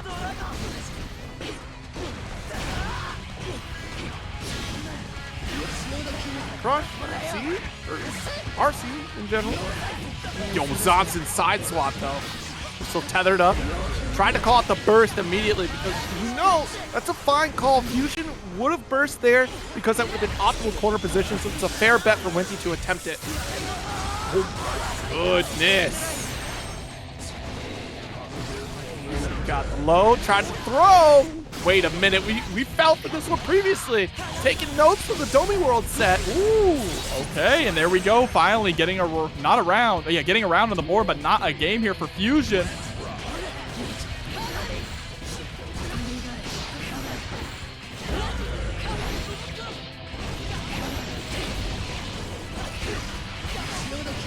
Johnson lift off there. There's a JD. Hey. Yep, 2H immediately into the wild side, Yozatsen, and just like that, Winty Guitar playing their way to top 8. Anyway, yeah. Let's go. They show up. It's just fun. Just like this is going to be fun. Jack versus Walter, winner semis. Very first match of top 8. Top 8 winner side here for Jack, the menace of I'm sorry. The 2P hit what now, Jobber? Oh, you know. It hit E. One of the best buttons for Happy Chaos, just so quick. I see. Straight to the Deus Ex Machina. Cool Heart of Sand at the $50 25-cent contribution. Put us at a clean 135. 135. We are only about $30 away from matching the number of players in the bracket. We have 166 players in the bracket tonight. Let's try and hit that in the match arena. Thank you so much for that massive contribution. Back at you, coming from Walter. Let's launch. Gunshot here for Splatter. Deus Ex for full reload.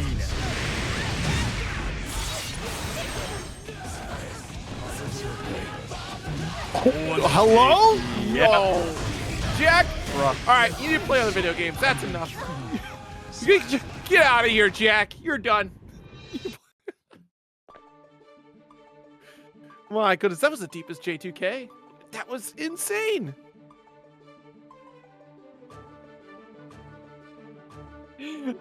This guy, Jack, leaves me at a loss for words sometimes, Zero. He always pulls out crazy tricks out of his hat.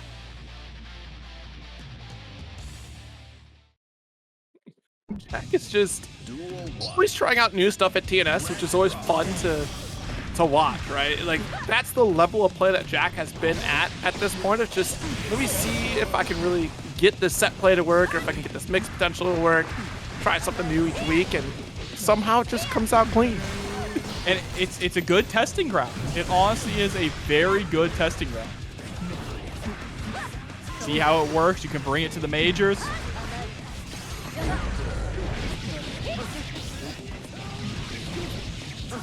Walter swinging right back.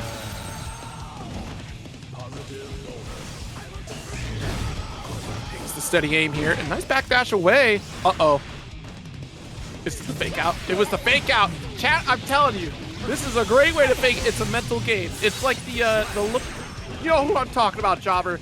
The look away from the boxer before you swing. I know exactly what you're talking about. There's the close slash, the 2H. Shouts to Hajime no Ippo. Step through the wall.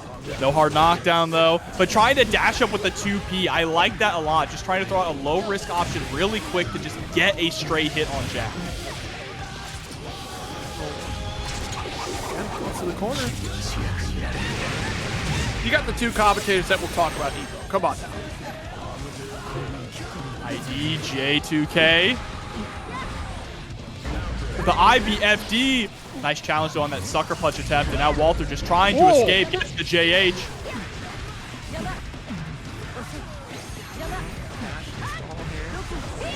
Command dash. It's a close slash finish here, and Walter going to put a game on the board. It up. And look, you can... there's no hate to Jack. People might not root for him because he plays Happy Chaos, because he's so good, but that's the drama of it.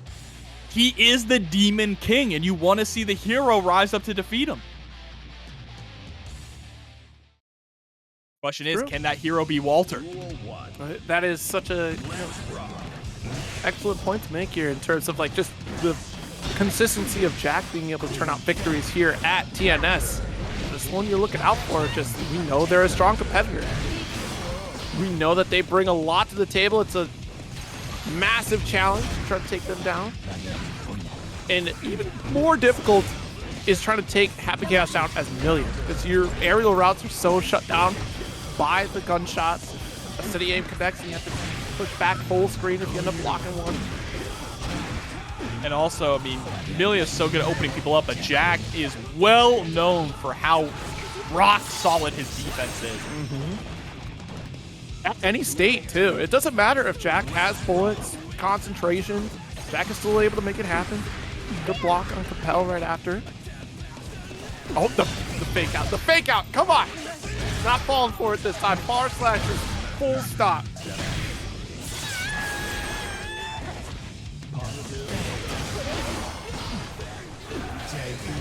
Right, 6S. Just stare you down after the RC. Actually caught a counter hit, too, with the 2K. It's another game up here for Jack. 2-1 lead.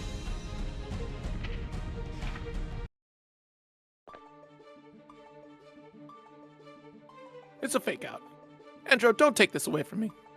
Don't you do that. It's definitely a fake out. 100%. 100%, absolutely. It's Walter sending DMs to Jack. So, hold on. My controller's unplugged. Just punch. Never heard of mind games? Duel 1. It's layers. Layers. All layers. Lots of layers to this match here, too. Jack opening up with the 2S, trying to catch Walter moving forward. There's the early burst. But the most important thing, I mean, even back to the days when Ramlethal was telling people how do you defeat Happy Chaos, is that you have to get the burst out of him. That's, yeah, a big factor, right? Because that's one layer on the approach where Jack will have that pre-ejection seat, right? Like, all right, my offense is now safer because I can make that forward approach. I can get my disc set up more consistently against a Happy Chaos without a retreat. Quick reload. Jack still steals out around. And on the opposite end of the spectrum here is just, if you spend your burst early against Happy Chaos, especially as a character like Millia with no true reversal, then you're going to have a hard time getting out of these mixed situations against Happy Chaos. Break through the wall.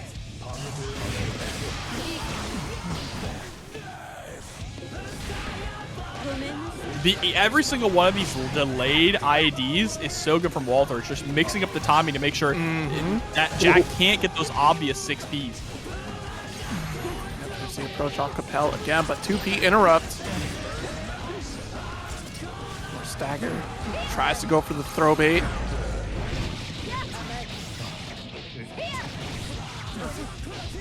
At the corner. Right? Just reloading in your face all That's Jack. 6 rounds. That is Jack, 100%. I can't believe Caught Jack you. just has him swinging low like that, Zero. It was the quick scramble. I got to get the low. He's reloading. He can't block it. Oh, jump out. I'm totally fine. Fubuki versus Poncho to fill out the loser set. You see who's going to be coming up next here in a moment as we get through this set with RedDitto and Winty. Early burst coming from RedDitto. Jeez. Yeah, once you get caught by sword, then that's immediate burst there. Doesn't want to get the full conversion from RedDitto.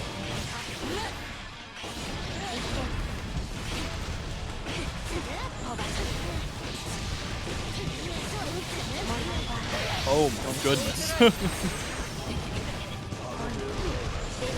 To the wall, catches the backdash with the sword toss, and RedDitto nearly closing out the round so quickly. Throw.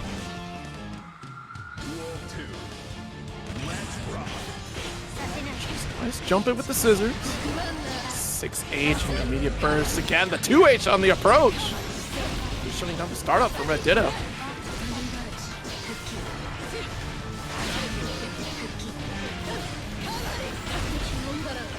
Right, RP, 5P, just going for a safe option. Nice block on the cross-up attempt there from RedDitto, but does get blown straight through the wall with the Mortabato. Attack. Oh, try to sneak into Kabari's sword toss after the massive counter hit.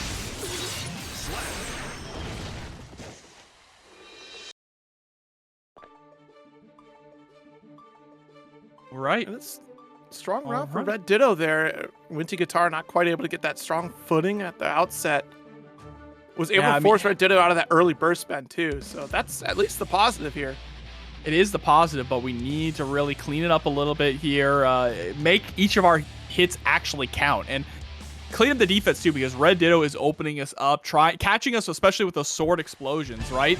Where Winty is trying to press out.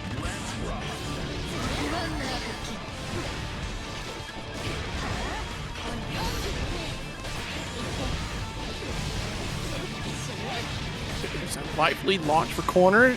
Does have meter, and you should spend it so you get that sword refund.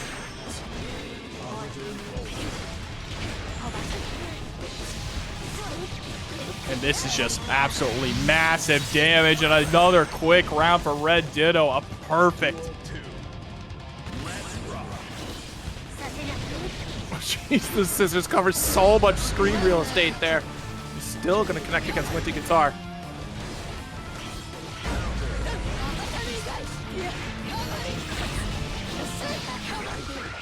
Oh, Escabari's going to connect. Winty with a big opportunity. Yep, going for the hard knockdown.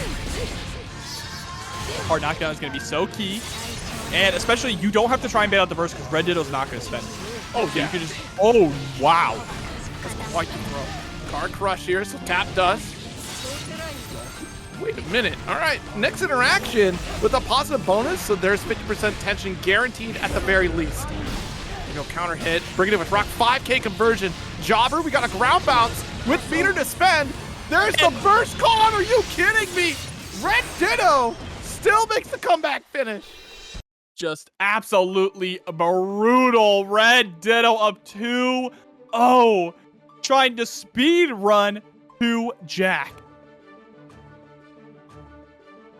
I can't believe it. I thought we would have got that stick, but still, the fact remains we didn't get the wall stick, and yet recognized a burst was on the way, and Winty, feeling desperate, feeling the need to try to stay alive with their final round in life, still opted to burst, which, honestly, you can't say it was a darn if you do, darn if you don't moment. No. It's literally just, well, this is my time, surely. Surely it's my time. No, RedDitto was ready for it. It was the best time to burst in that scenario.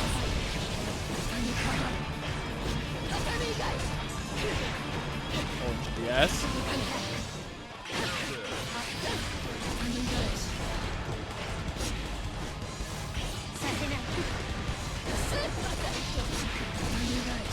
Oh, Winty Guitar not being shook at all by that loss. Now just steamrolling RedDitto with a round here.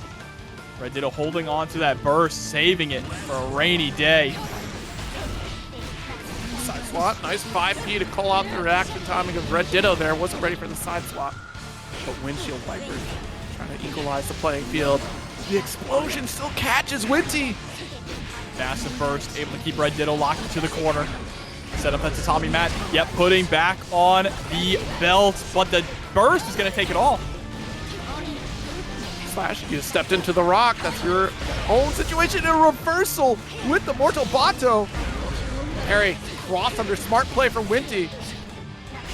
And the wall break is going to be enough to close out the round here for Winty. Getting a point on the board. But still a long road to go before Winty can win this and go on to challenge Jack. Yeah, with Winty going for the great call out here just for JP. It's a guts crush anyways. You're already going to get that shatter. So fine play from Winty to make sure we got that wall stick. But she's shown she has been on fire tonight, and she absolutely can do it. A matter of pulling it off.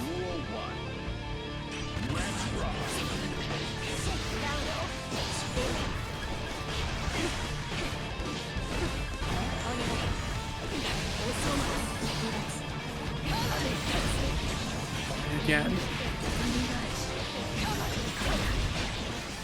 Already has that corner position. Tatami, and yeah, it's the guessing game. Thought it was going to be low since we had the safety net of Tatami, but we get that re-jump opportunity from Winty. Oh, what a 2K. Yeah. And right through the wall. Great routing there from RedDitto, getting that positive bonus. Oh. And getting the counter hit. That's the round. Indeed, it is Mortal Bato. Duel 2. Let's rock.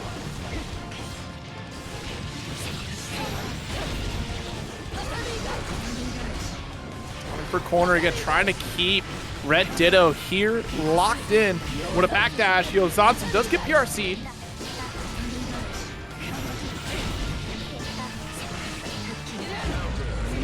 Wow, the cross under, a small step for RedDitto, but big opportunity with that counter hit to lock down with sword toss.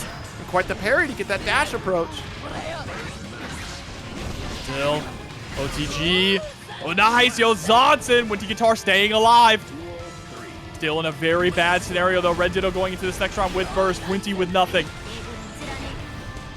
She has to play so well. This is a good start with the back throw. Into the empty low. Burst comes out. One less thing to worry about. Ooh. Good air throw. Into the wall.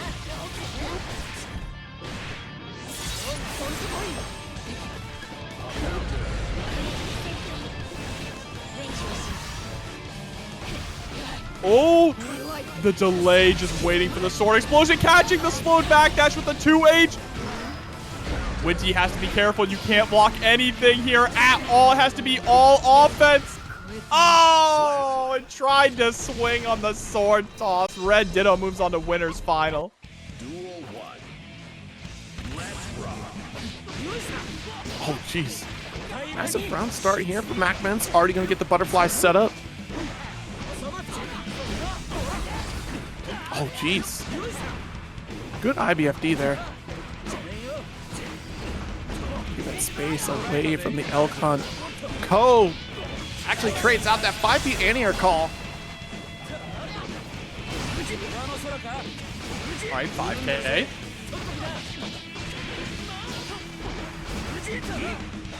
Nice block on the overhead. Challenging back. 6P is going to connect to the counter hit. Looks like that fusion is out and back into the brawl and right back into the corner. GG, full shatter here. Good round up. Duel 2. Let's rock. Jumping back away from Fuzion and a backdash. I can't believe you backdashed away for that Fuzion. That was crazy. Very fortunate timing for Fuzion. Lolo sought to get the full conversion with this 5H. All right, purple. What does purple do, Jobber? I have no idea, Zero. Gosh darn it. I told you it gives health. Oh, it gives health. All right. Oh, baiting out the throw straight into the Tyrant Barrel. Parry. A fraction of health left over. The 60 was primed and ready. Now trying to fight back. Tied up in rounds. Fuzion gets caught trying to go for that 2P. And MacMens, a player who has consistently been making these top 8s in Guilty Gear Strive on TNS, but just has not been able to crack a victory in a long time. But there's the burst. Long time.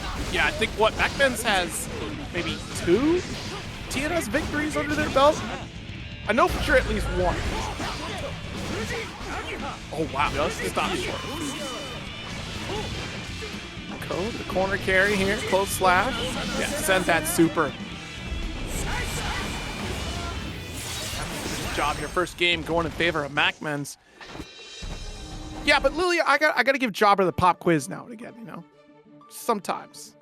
But it is different, right? It's not the same as what it used to be in Exert. It does get those bonuses, but the utilization, you'd rather use that time for, you know, knockdowns through shatter. Sometimes you get, you know, worse Oki situations for trying to use it. If you get shatter, you can get a little bit of a boost. Red does increase your damage for a short amount of time. So it's weird. The benefits you get from it aren't necessarily worthwhile. If you get lucky though, like Ice Cream builds your tension, but you get positive bonus, so why would you want that? True. Right, 2K, 6H, yeah. Fuzion was going for the wall break there. MacMens recognizing that. Might end up getting sent through the wall anyway. Stopped a little too short with that 2K.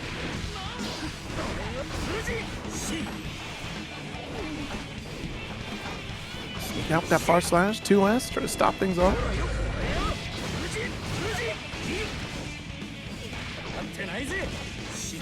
Another butterfly setup here.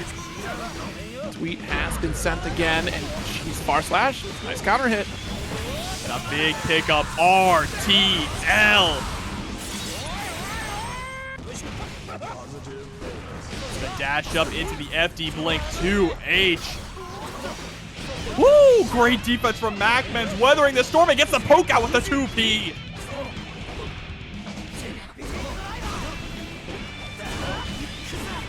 Look at this defense, Zero. Fuzion just cannot crack him open. Not at all.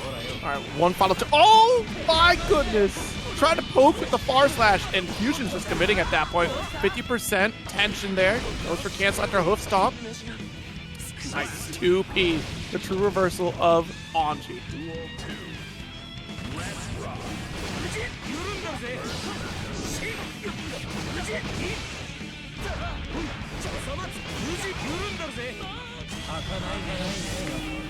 Super applied here. Going for that hard knockdown, holding on to that substantial lead. So many resources on the side of MacMens right now. The slow approach, trying to connect with the far slash, but usually we get the whip punish with red RC on the table. Oh no, Code just get the full conversion, was too low.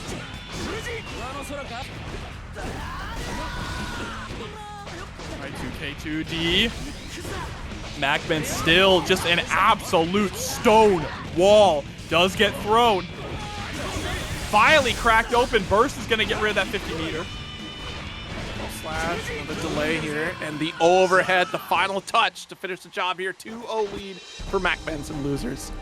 And yeah, I see the conversation still going on about the Sin buffs, and that's also another factor where it's just like, yeah, I get the bonuses, but timing is different depending upon the level of snack that you get, which it's also not easy to. I don't know if any commentator that really could tell you, and I don't know if a Sim player that could tell you every level that they see as it pops. If there is, then I would love to be wrong. Honestly, I really would. It's just one of those things that, yeah, I got the bonus, but I'm not going to tell you exactly how much. And thank you so much for the raid, Retro. It's such a niche thing, right? And most Spin players don't even use it. There we go with the overhead. Oh no, tried to swing to punish the DP.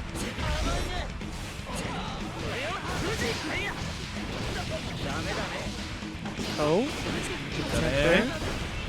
6K. Oh, into the close slash counter hit. Now MacMens just trying to maintain that position. That was a great job actually backing off, giving just the space for Fuzion to overextend, but this time Fuzion hits the nail right on the head.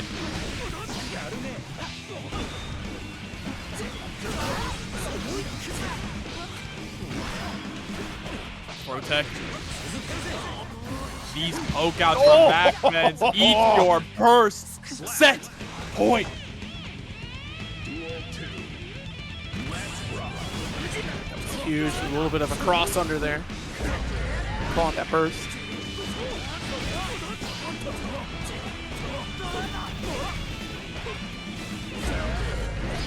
Throw bait applied. Goes for the Tyrant Barrel.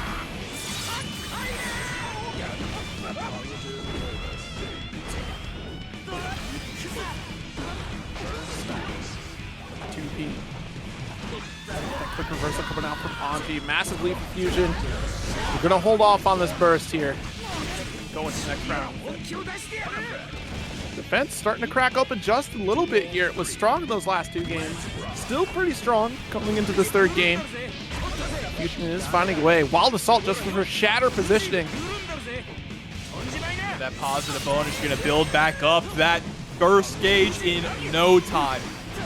Goes for double lows. PRC into the 2P. Turn isn't over yet.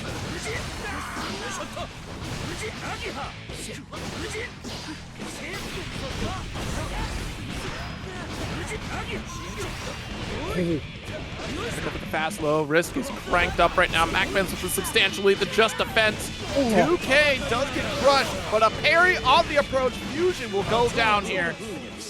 3-0 victory for MacMens, advancing into this top 8. To Fubuki versus Cheryo. You know what? I'm willing to leave an announcement here for what's going to happen in 2025 to thank all of you. TNS is still going. Here we are. Let's go right back into it. We're going to replay the game here. It was an act of God, so neither player was at fault.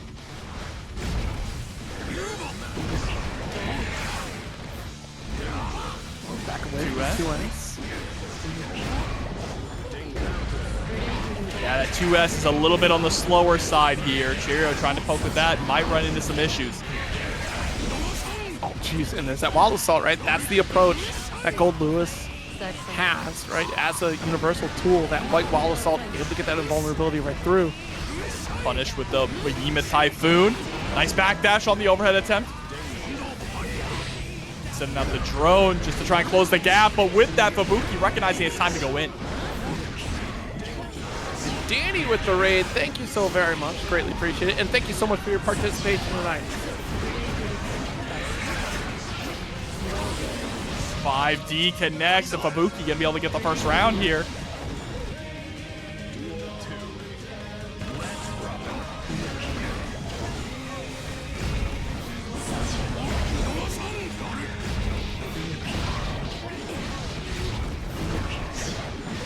Setting up the succubus, excuse me. Look at all of this offense. Cheryo just blocking for his life. As no meter finally gets opened up, and the Terror Twins are gonna put him through the wall. Shatter, hard knockdown. Burst away, last-ditch effort for Cheryo.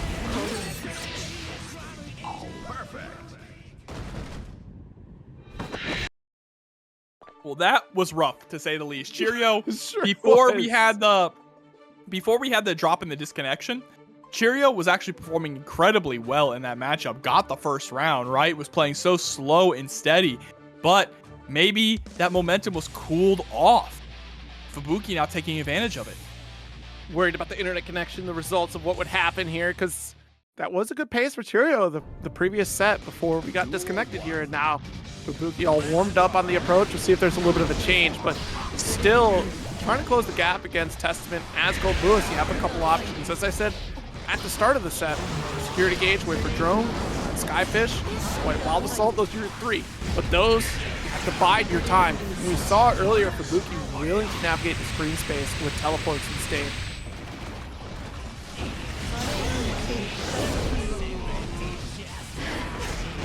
IDN.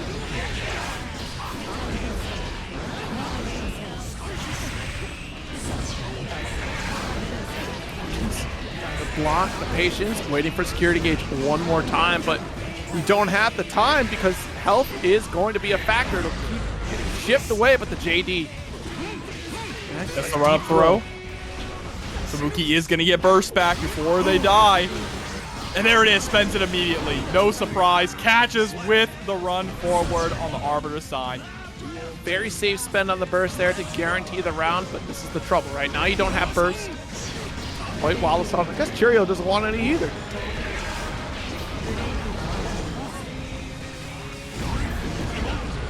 Teleport, JD chases down. I wonder if we take any notes from the set against Walter, where we stay within a safe range, where we can still challenge the teleport before it ends up coming out here. And a nice backdash there too on the Behemoth. Kind of a risky one, right? If you got hit by that, you were actually dead.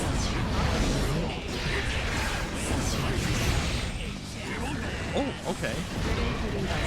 Cut the Skyfish short.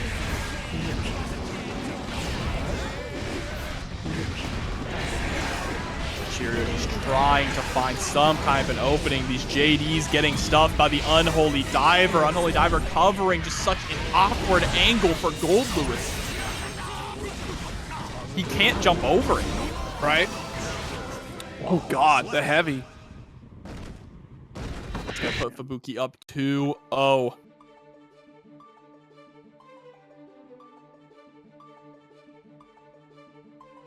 Yeah, trying to navigate that screen space. One, the jump arc, as he said, two, just those same universal mechanics are going to have to come into play. And now that we've really locked into the keep away game that we had earlier against Walter, that didn't quite pay off in the same way.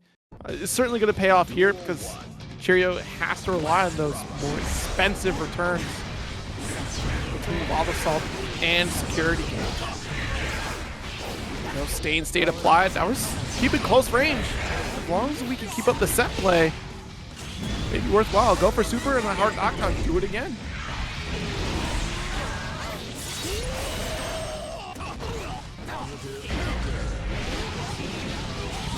Oh my goodness. Wait a minute. 6H finishing the job with the super.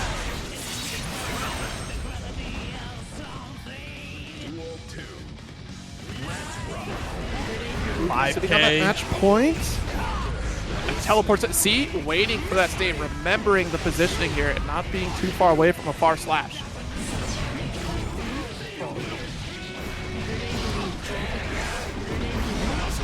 Oh, the Wild Assault. Cheryo starting to pull more tricks out. Harassing with the Behemoth Typhoons. Keep you locked in the air. Give me your meter. Oh! Pulling. He's so confident with the defense.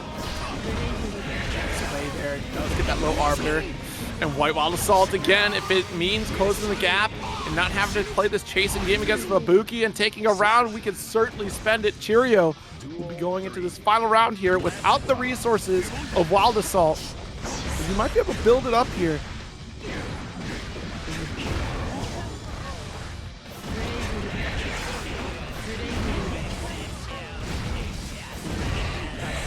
Come on, Cheryo. Get that meat moving. To the backdash JD. This is just a movement towards 6P to get through the Unholy Diver. But still, just can't find a way to thread the needle.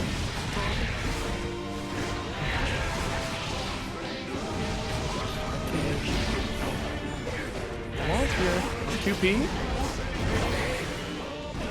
Isn't going to be blocked. But the backdash, these backdashes have been so consequential from Fubuki, and just like that, the consequences are Cheryo is out 3-0.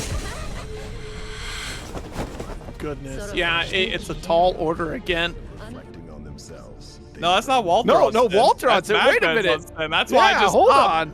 That's why I just thought. I said, well, I was about to say it wasn't going to change anytime soon, and then just Sin came out, you know? You think you know somebody. You think? Never meet your heroes, chat, clearly. Anji who? So MacMens opted red. He does have a Sin. He does have a Sin. Oh, but here we go. Gets the catch. Catches what looked like the backdash maybe with the 6K. Let's do approach here. Honestly, Yep, and look, surprised to see the Sin come out in this matchup. Maybe likes Sin's ability to really stick to the opponent like glue and having a DP to go up against some of these mix-ups. yeah, I feel like that's the only thing you're getting out of this is DP. Like, I think you're fine on either side. Damage output, also another factor, but... And Anji is very good at chasing to the skies. True. Great air-to-air buttons, but Sin also has great air-to-air. Yeah, and I think having a reversal against Millia, against a character so mix-up heavy like Millia, I could definitely see that. Here we go, 5K, 6P is gonna whiff. 6P connects this time. Follow up with the beak driver.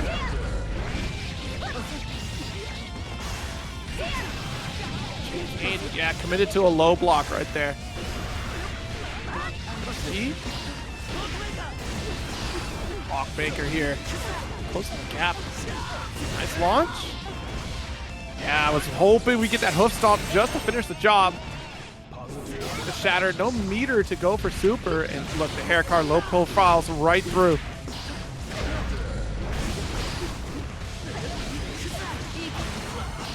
All right, burst. Down to the wire. Nice 6P into the RC. I like just immediately going for the RC. You don't know if you're going to hit them in the air. You don't know if you're going to hit them on the ground, but you just want to get the pop-up to close out the round. Millia wins.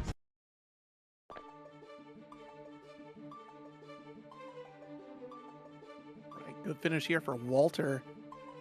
Still probably going to commit to Sin for the next game.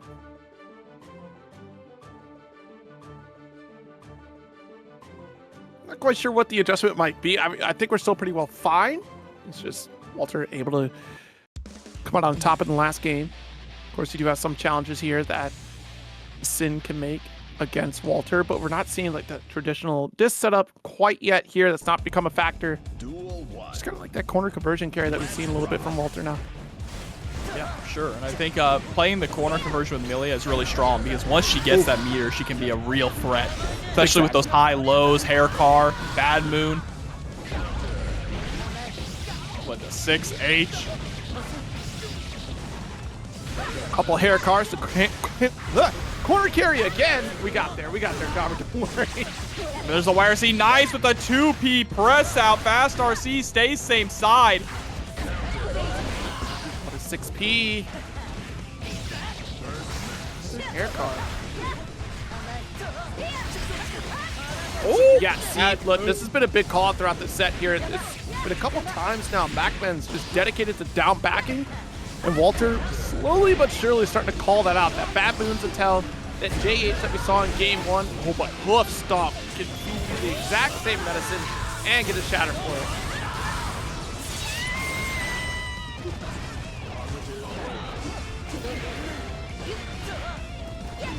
Just catching the back dash with a dash up far slash. Duel 2. Let's rock. Slides in. Nice 5K conversion with that gazelle step.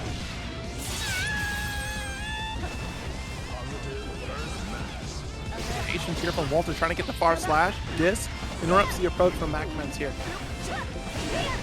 Whoa! Oh! Tried to call out the Artemis with the DP, and Walter just barely getting out of dodge and able to block the final touch of it. 2S. ID in with the Artemis. Oh, goes for a BRC route. Woo! Fancy work from Walter. Gonna get the wall break with the Artemis.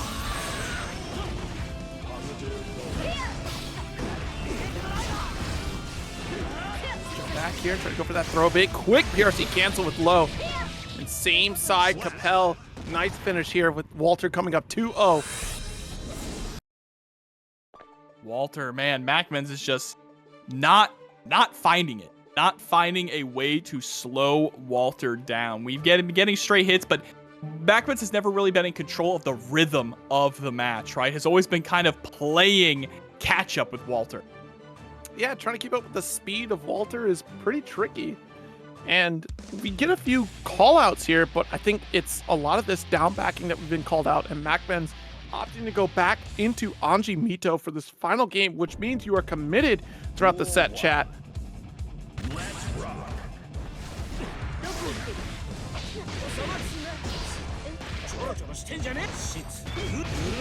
Throw into the overhead.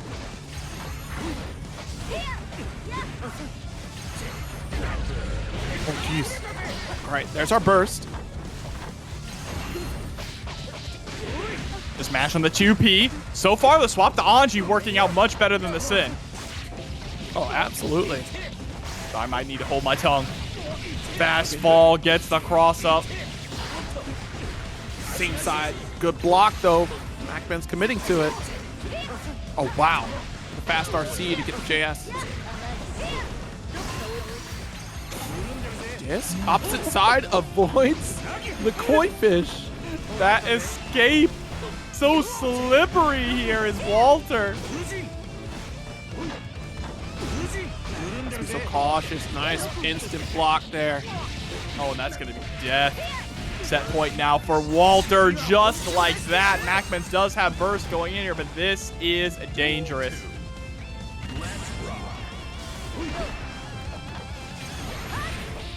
That 6P, but the compel kind of mixing things up a little bit. Wild assault just to make sure we get that corner, and nice blocks the side swap because we're stand blocking. What? The cross up, but another bad move opens up against MacMens. I'm so curious what happens if you block a BRC bad move. I want to know what comes afterwards. Oh, but the overhead hits. There's the knockdown. Gets the Nagiha pickup. Right, super, but is it enough? Yes, it is. Duel 3. Let's rock.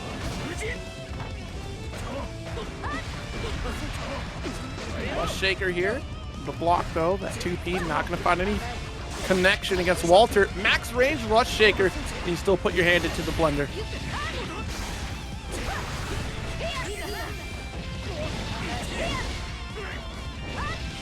Artemis there. Strong lead here. MacMens not too far off, all things considered, with the guts rating. Dance, Madare. Tweet has been sent, does connect here, and still carries the corner. Oh, doesn't actually bait out the burst. Rising JS, 100 meters should be enough here. And Walter does it 3-0, eliminating MacMens from the bracket and moving on to top 4. Duel 1. Here we go. This is course with Fubuki versus Winty Guitar.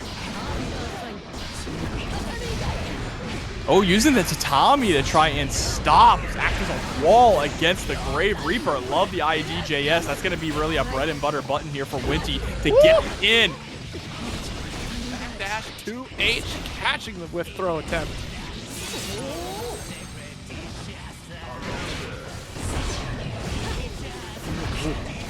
Teleport.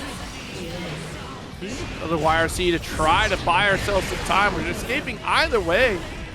Sustained positioning, but Winty being relentless right now. Quite the 2P. I can't believe you knew that was your turn.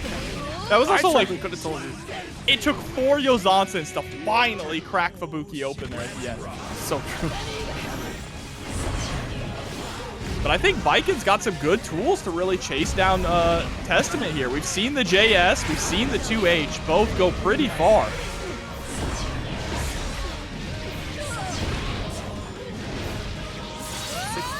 Shatter, yeah, running line to line. Boy, taking me back to gym.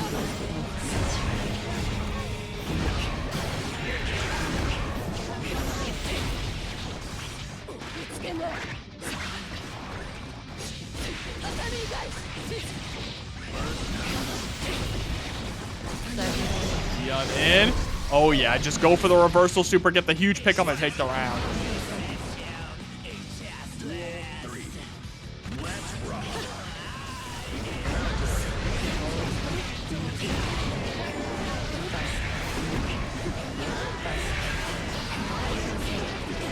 Arbiter overhead. Tap dust. Yo, and left lingering there. No reaction from Winty.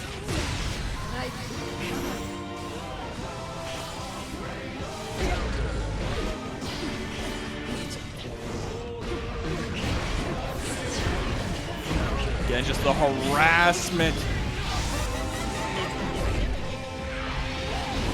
Oh my goodness, that'll be enough. The 6H to finish the job here. Well, there we go. First game for Fubuki.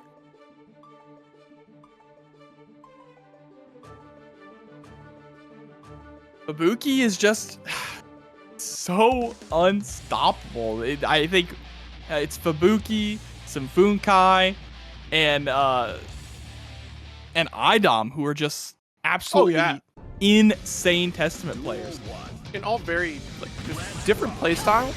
Yes. I think they embrace Testament in different ways. I think the way that Fubuki has just commanded screen space is so pivotal to their play, and being able to teleport on the screen as often as they have is huge. Not getting the opportunity this round, but Winty is just built that way, where she will absolutely smother the opponent, make sure that they have no opportunity to escape, especially when Tether is in play. Uh-oh, but here's the burst. Winty getting the tether on again, and no escape exactly is what it is for Fubuki. Straight to the next round.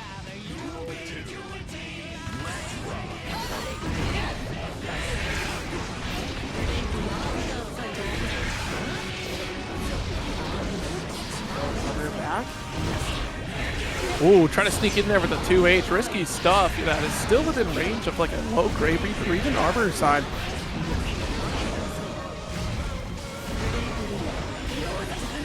Yes. Fubuki gonna get the reversal. Super. Great awareness here for that corner position. Great defense. Again, defense from Fubuki has been wild. That's another thing too, right? Not just the ability to run away that Fubuki is so proficient at, but when they finally get caught, cracking them open is so difficult. I say as they get cracked open. We both tried to praise Fubuki in this game for their defense, and we just watched them get destroyed. Well, they're going to bring it right on back here, trying to make this quick 2-0. Suck you, my sisters. Not enough, though, to get the kill. The Japanese guts keep it Baiken alive. Dang it, Jobber. If he didn't say nothing, it would have killed. There it goes. It was preemptive call. It was a preemptive call. You knew. Yeah. There was not a doubt of victory for Fubuki in your mind. I mean, at the rate that Fubuki was playing there, it seemed like it was a done deal to close out that round. Oh my gosh. Just the play from Fubuki. And honestly, I know we're gassed up Fubuki quite a bit, but Winty's approach against Fubuki is also extremely stellar. Just being able to close that gap is no easy feat with a character like Baiken, who doesn't quite have a counter zoning tool outside of trying to make that forward approach as safely as possible. Yeah, and Winty is playing an absolutely insane run tonight here, too. Yes. She has the opportunity to bring this back. It's going to be difficult here. Fubuki looking to try and close out this round. It's not going to be enough. Once again, those guts here on Baiken. Almost a certain victory for Fubuki, but JS, and already just knowing that it's going to be a jump H coming from Winty. That's the anti-air Grave Reaper. Shot heavy. Coming in. Nice JS timing from Winty.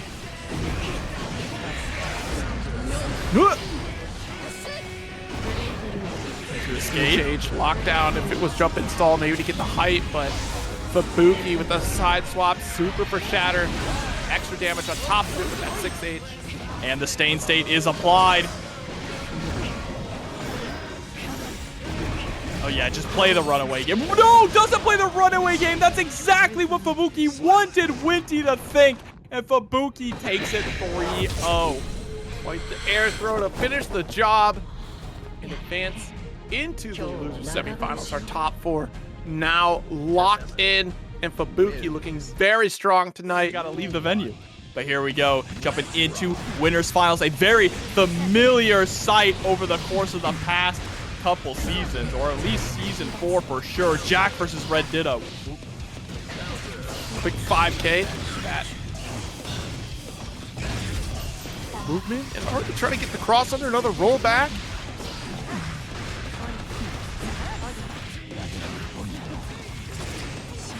Very more position here. Another throw. Strong round start here on either side. Jack still trying to open up against RedDitto with no bullets. That's all right. 5K. 1 is all we need. That has the super, just get the full reload. But lack of concentration. And as I said earlier, Jack, not one to really need concentration or bullets, can make it happen with just the mixed potential of Path of Chaos. But that empty jump into the close slash brutal there. RedDitto able to steal the win right back.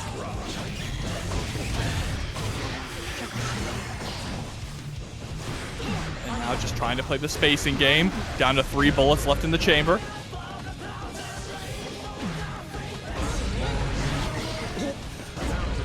Wait, oh my goodness, ran into it, and that is your own fault. Morto Bato shatter.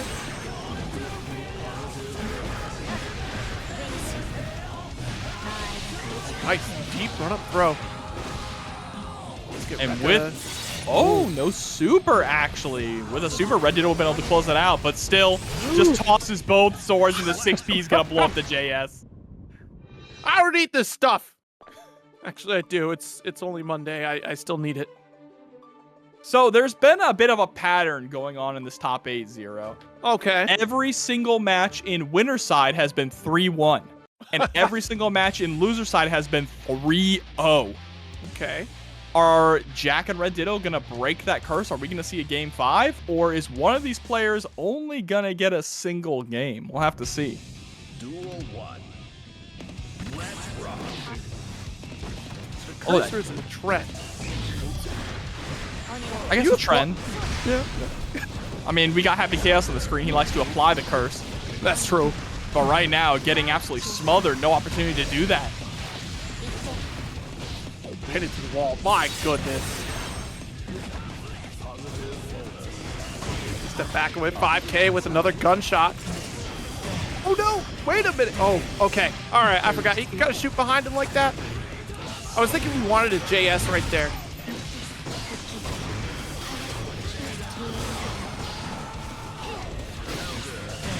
.6S trades in the favor of Jack. Super. Should be closing off that round. Jack trying to answer back to tie things up 1-1. Already starting off strong. Has burst going into round number 2. RedDitto is sitting on nothing, but does get the first blood.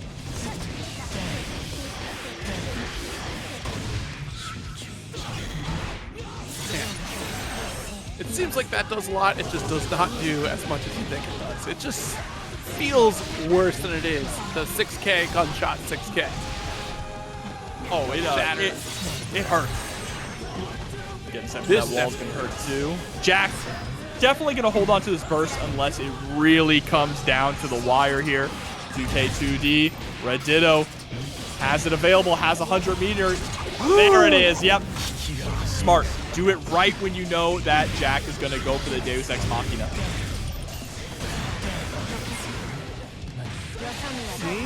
Still gets a throw. Will finish out this round. Jack holding on to it. Doesn't want to spend it just yet. Oh, what a 5P anti-air. We'll get the corner carry. Jack is really talking up a storm over there. And also Jack is playing pretty... Wait a minute. Hold on. Jobbers, is Jack playing Guilty Gear right now? Jack is playing Guilty Gear all right. Guilty Gear's all about the mischief, Zero. Ooh, what a PRC trying to stick out the 5K. 5K in the air is going to be enough, and Jack ties it up 1-1. There it is. That's the start. I'm starting to put it together. No one's actually seen Jack. Huh. Jack has only appeared at EVO, Midwest Mix Fest, Frosty Fausting. and Frosty Faustings. Jobber, you mean to tell me your cat has been playing this bracket the entire time? I plead the fifth. I can neither confirm nor deny. Damn, We'll never know. We've never seen both of them in the same room.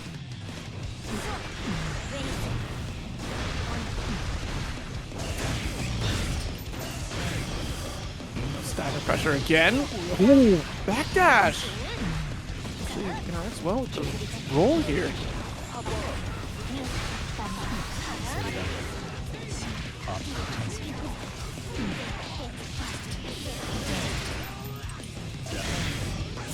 Stank applied, gonna get that shatter.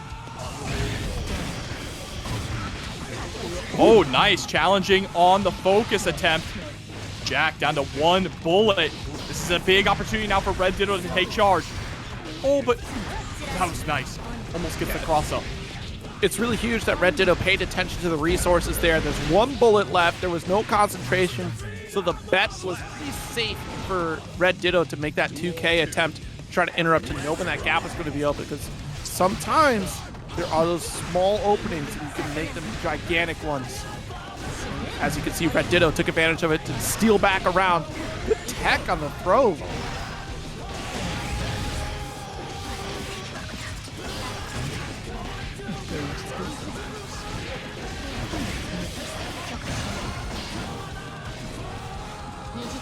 Right. Look at just walk forward. Just the slow walk forward, and Jack's gonna be able to close out this round. Bro, he is Happy Chaos. Jack was just outside the ring. The scissors to connect too. Like, it just grazed a hair on Happy Chaos's head.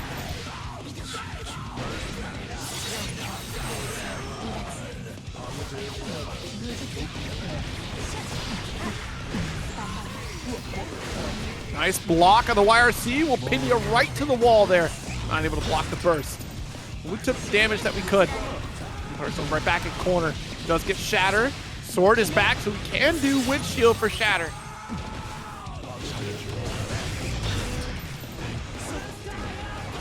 Roll through. 6K. Oh, but the BRC rising with the JK. What about a finish? 2-1 right now for RedDitto.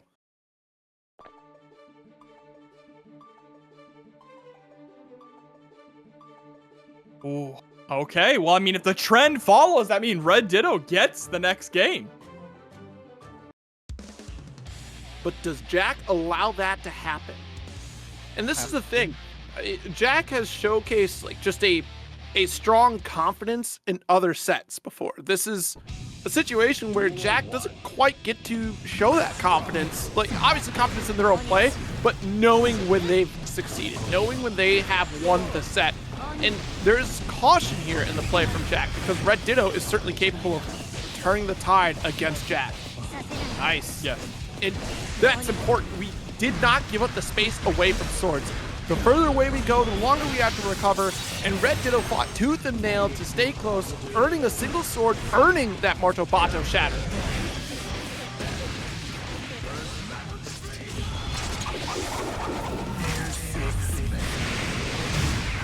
Machina to kick things off. 2K2D. RedDitto just been holding his own. Yeah, giving up a little bit of space. Knows that the turn is over. With a run up throw. Jack and the clean jump S. 6S, the haymaker, and a conversion for victory.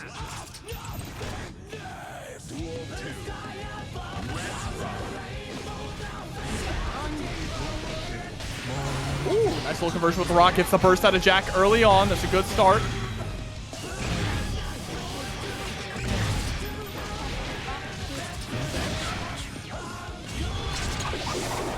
Shatter.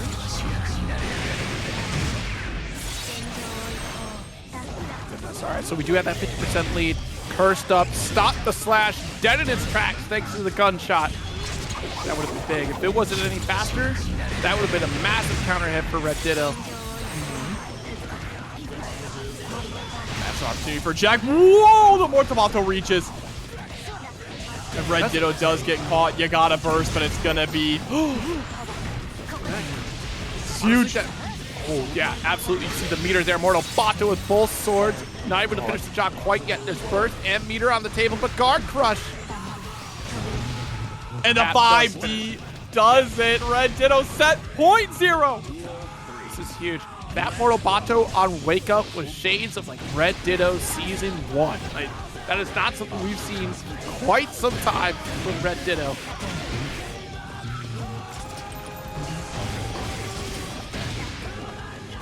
Backdash away. Slash series, but Rock, and we're so far away from it here. A far slash press from Jack here.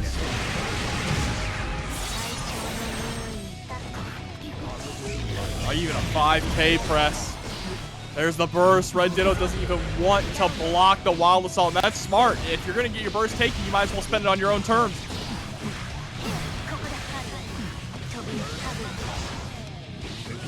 Next. Goes for a burst safe route. Breaks the wobble right back to neutral. Oh, such a scary position. Ooh. Gets the throw. And it is a curse. It is a curse 0-3-1 once again here in winner's side. Top 8. RedDitto takes down Jack and moves on to grand final. This one's going to play out, especially how it's going to start. I imagine that Fubuki is probably going to create some space to kick things off. No way. I think Testament is just going to drop the sight and just start punching the crap out of Millia right now. I'd love to see that.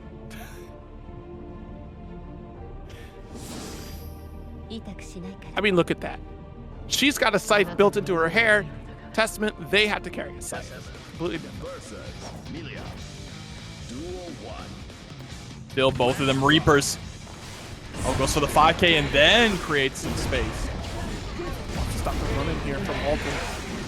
And this has changed drastically since the last time these two have fought, right? So Fubuki a little more hesitant to play that zoning game, and Walter willing to be patient.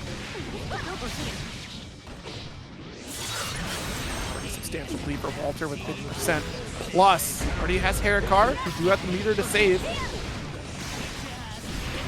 Oh, put you right back into the disc. That's a finish.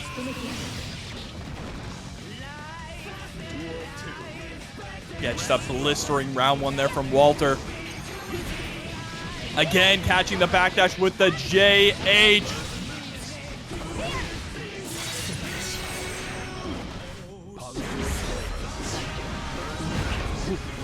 He does have to hold that Grave Reaper though.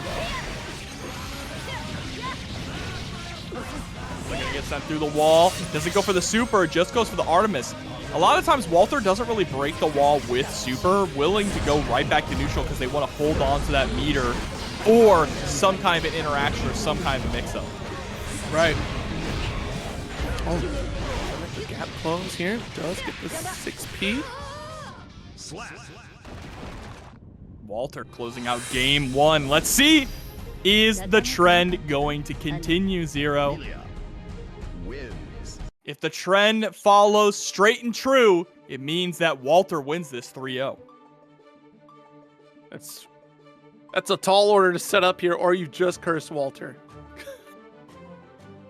There are some nights that are just like this. If y'all don't believe me, go ahead and check it out. Exclamation point bracket. Absolutely. Every game in winner's side has been 3-1. Every game in loser's side has been 3-0 without fail.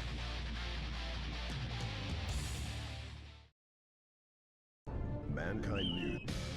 All right, going into this game two. And the patient opener. Yeah, from Walter. The aggression from Fubuki.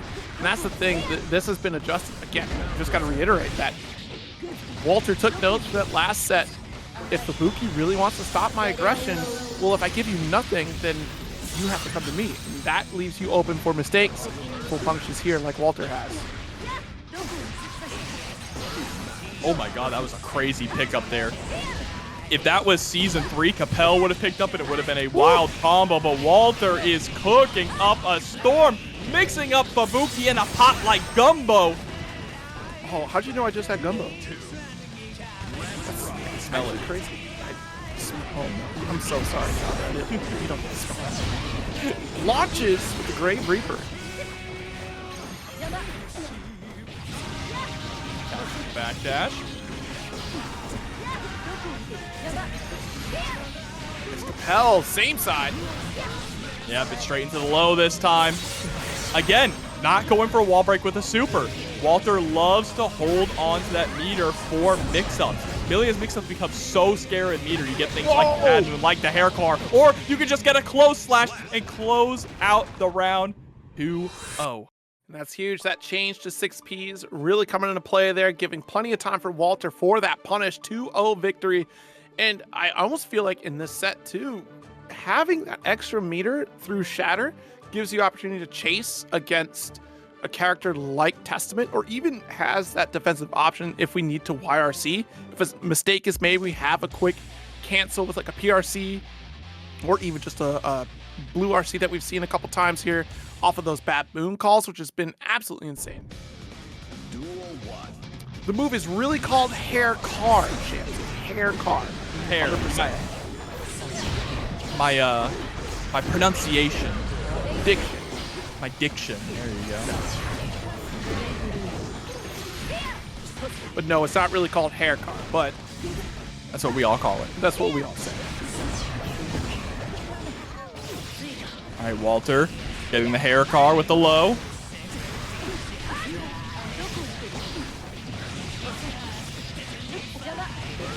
Oh my goodness. Super this time because it kills. That's really the only time you're going to actually. I lied. Winger sucks. Winger sucks, chat. It's the worst super in the entire game. No, get us out of here. And it always has been. Garbage super. It's not even your fault, Zero. Thank God. 6H. This is a big start for Fubuki. Oh, 5D is going to be blocked. Walter able to weather that storm. It was a big opportunity for Fubuki. Still has 50 meter available, though. Teleports right out of the corner.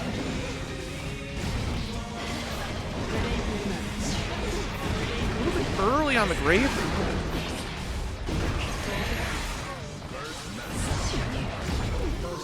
Ooh. Yeah, full stop. Just recognizing that teleport situation coming from these stains. On the clash. Stops hair car. It's looking a little troublesome right now for Fubuki with a massive lead. Going right back to that full screen zoning game once again. The teleport trying to chase down Fubuki. Walter.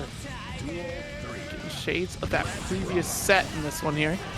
More aggressive round start. Maybe it's because we smell blood in the water and want to close out the set to advance this into finals.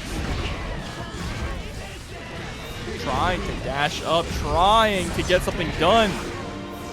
You can see all the hair cars that are coming out here from Walter showing a little bit of desperation, but catches the teleport standing right underneath the succubus. That was a huge play.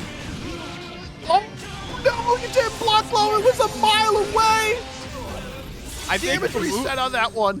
Fubuki must have thought they were going to stick, or that it was going to combo somehow. They had already given up at that point. There we go. Same side teleport, immediate burst to hold the corner. There's meter available, so PRC chases sky to sky. Nice block on the gold burst. Connects. 2S finish. Walter with a 3-0 victory with loser side. Top 8 all being 3-0 so far. All 3-0.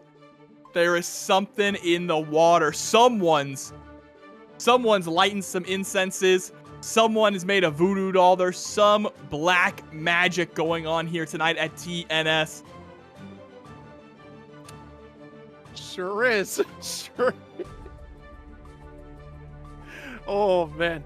Chat, you're talking about names on moves. Confession, I don't know if you've noticed. I don't know the names of Ramlethal's moves outside of Mortal Bato. I call them all very different things. We got the scissor, we got the windshield wiper. I think I called Daro the Rekka Daro for like ever. Which is not what it is. JK comes out here from Jack. Right, Deus Ex Machina.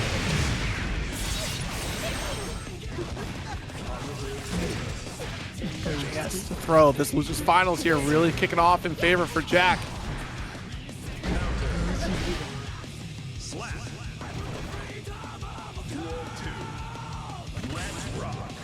Push that round 2 massive lead here. 2K 2D knockdown with disc. Gonna go change.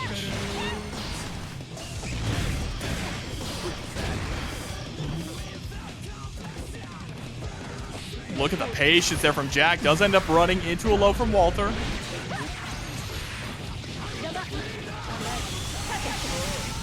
Disc play here. Get the low open. And should be able to get our shatter. And does. Bad move finishes the job.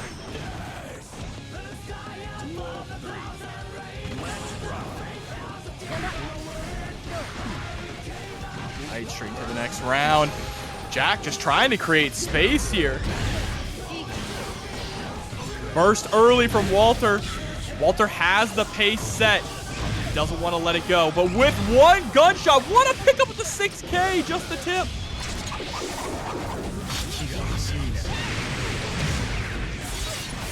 So if that hard knockdown positive bonus will get your battle of attrition going through, but guard cancel pushes away.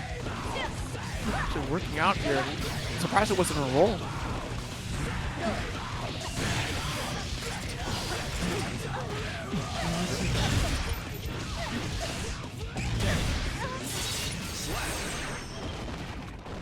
And with that, Jack gets game number 1-0. Does the curse continue? Oh boy, we've only just started here. Look, Walter, I'm gonna need you to take one for the team. I need this curse to continue. I need it to be a clean 3-0 all-in losers and 3-1 all-in winners. Strawberry Pimp, thank you so much for all of the actual names. I've renamed all the moves of Ramlethal. I've officially done that. If I could get into the dust loop and do that myself, I would. They would not accept it for longer than maybe an hour.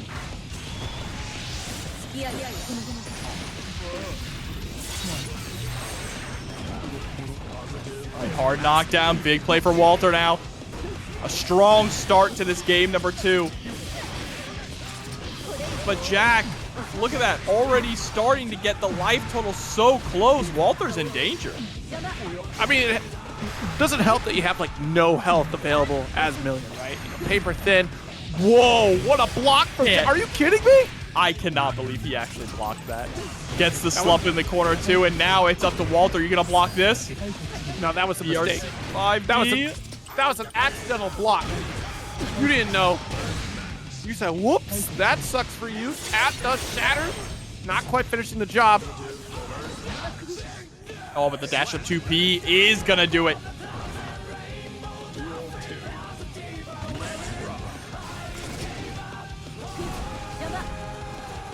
I'm out of here. I'm out of here. Whoa, the turnaround counter hit.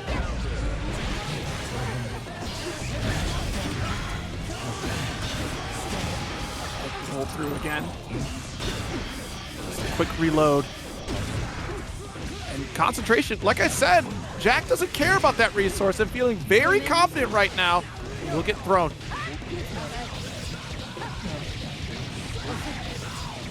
All right, knockdown, push pretty close to the core. Yeah, and just goes for the double air dash there to make sure they can keep Jack's back locked up.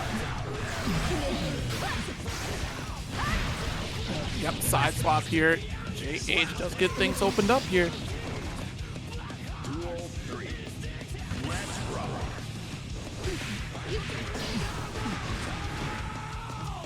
Two has to push away, and the patience from Walter again. Just quick little stare down. It was 3-1 the last time these two fought. It's on the winner's side here. Nice. Knockdown.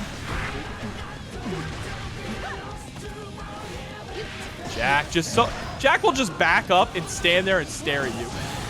Oh, for sure. What are you gonna do? As Millia Rage, what are you actually going to do in this game?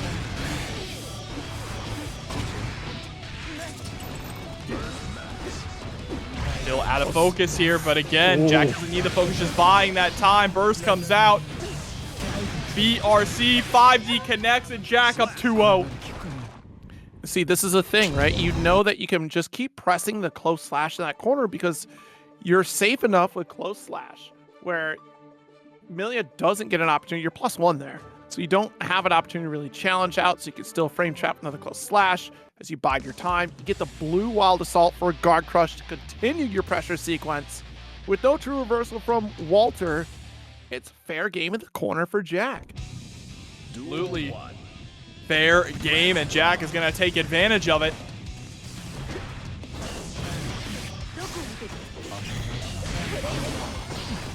First. Just No. the pistol whip over and over. Yeah, definitely was. Having a little bit too much fun. This is that confidence I was talking about, right? Remember, I was talking about with RedDitto, where Jack will play with a certain type of confidence when they feel like they are winning the set. Like there is, without a shadow of a doubt, that this is their set. And that is the type of decision-making that we just saw here, where Jack will go, all right, cool, this gun draw, I know I'm taking it. I mean, have you seen him play in real life, Zero? He gets this diabolical smile when he's winning. Yep, absolutely. You're seeing Jack go into negative concentration time and time again, which is something that Jack did not do against RedDitto. It's not a situation of disrespect necessarily either. It is just, I know I'm doing well, I'm going to win. Blocks. Try to sneak in a 2P right there. And cross under with a close slash. You jumped out to put yourself right back in the corner. 6K once again, just all this little damage here, adding up, nickel and diming. 2S though, Jack fighting his way out of the corner. Opening starter. Just got the meter. 6S, and this should do. No! No! Oh, massive opportunity. There it is, the 5D0. What is happening to me? What is happening? Why is this happening? Why do I keep doing this? Oh, what? This is... And with that, every a top 4 payout. We're about halfway there. Here we go. Let's get it. Grand Finals, Jack versus RedDitto once again.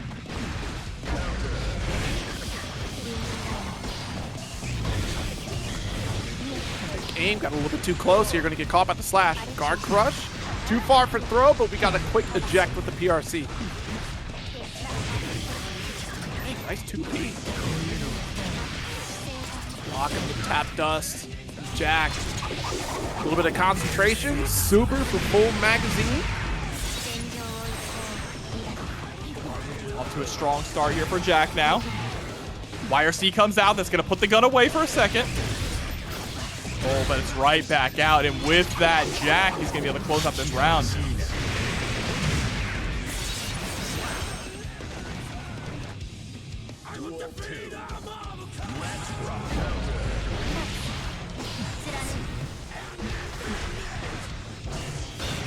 Okay. Gets the roll through. To the throw. Sword is not back yet, and there it is. All these delayed gunshots just locking RedDitto down. Thanks to the change on clone, you're too close to a hurt box, you're still going to get caught.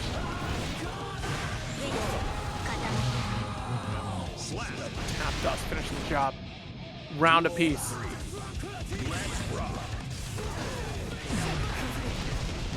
No burst on the side of RedDitto, so it'll be a long time coming before we get there. The shatter will help.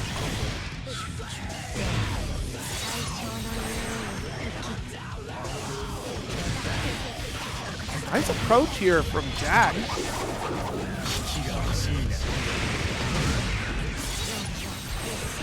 All right, hard knockdown scenario. This is huge. Jack trying to ride this momentum. Gets the 2D, but the burst comes out. Can RedDitto put a stop to this?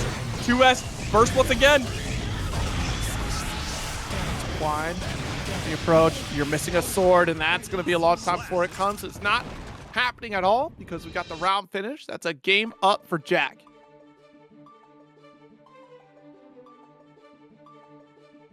Good start for Jack. Now, I think last time we saw this, where Jack got sent to losers and RedDitto got to grand finals, I believe Jack came back 6-0.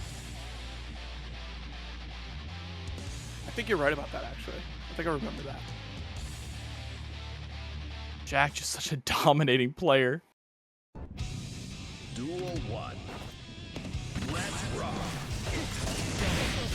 Pushing away here, no anti-air attempt, no chase from RedDitto.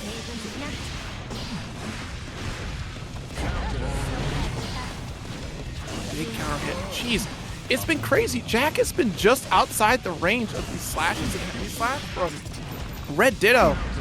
I mean, literally at the cusp of being caught in it, because character model looks like they're at the tip of the sword. Right now at the tip of the gun.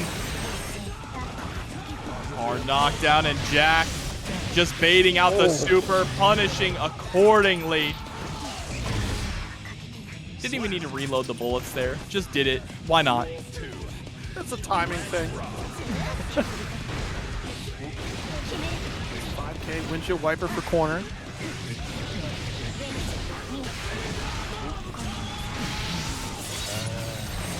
Portobello mushroom shatter. Best round for RedDitto so far. Absolutely. Yeah, able to stuff the 6S as well with that 2K and gets around with a perfect. RedDitto just has to keep this up. It was insane to catch after the guard crush. And again, it looked like you were right inside the scissors, but you took a single step back and you're just not there. There we go. You notice RedDitto waiting before pressing a button here because he's getting whip punished far too often against Jack. Absolutely. Here comes the Deus Ex Machina once again. Jack trying to get up 2-0. Wants to reset this bracket. 5D connects. And that should be it with the Deus Ex. Not enough of the magic pixel for RedDitto. 1 HP remaining. Close slash. You got that gold burst. Nice backdash away, but the PRC will allow for a 6P coming from RedDitto, who is pulling all the stops to make this happen. Mortal Bato for that hard knockdown. At best, it's a blur that comes out. There's YRC, and Tap does caught crouch blocking. It was a 50-50 scenario right there for RedDitto, unfortunately. I gotta say, one of the things that I find so fascinating about Jack's defense is just his consistent, like, phenomenal use of YRC. It feels like anytime he YRCs, it's never blocked, for one, and he always gets his turn after. Just pretty impressive to do. Like, that is not easy, especially as we've seen folks really evolve around the RC game in Stride. All the salt there to buy you a single bullet.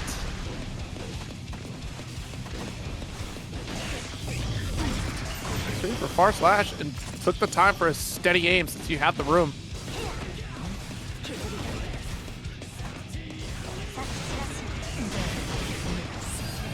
No bullets, no problem. Blue RC slows things down for a reset, but the roll gets challenged here from RedDitto. Really clean. He's committed to 6P, and that will be a challenge from Jack.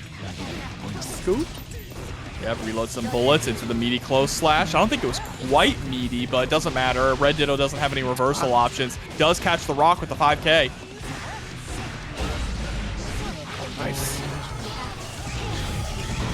There's a burst out from Jack here, and it's still the first round. Oh, wow. Just mash on the 5P. I love it. What a 5K. Not able to convert, though. Had the bullets to do it. This time we do. And that's going to put Jack at reset point.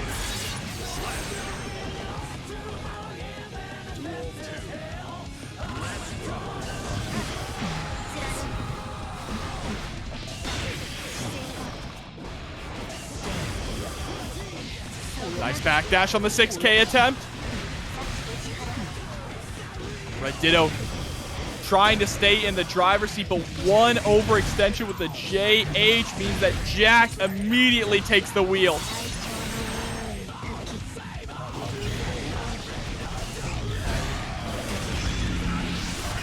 Brain blast here. Up shot. Right within a rock and a hard place. The explosion behind you, bar slash was there. 5K interrupts the drift coming out from Jack. He connects immediate burst. Jack wants the reset right now, smells the blood in the water, goes for the PRC. There it is, reset 3-0. Did not go so well for RedDitto there. Try as you might and get ever closer to the cusp of victory here. And yet still, Jack is able to clutch out win after win in that first set. See if we can stop the momentum.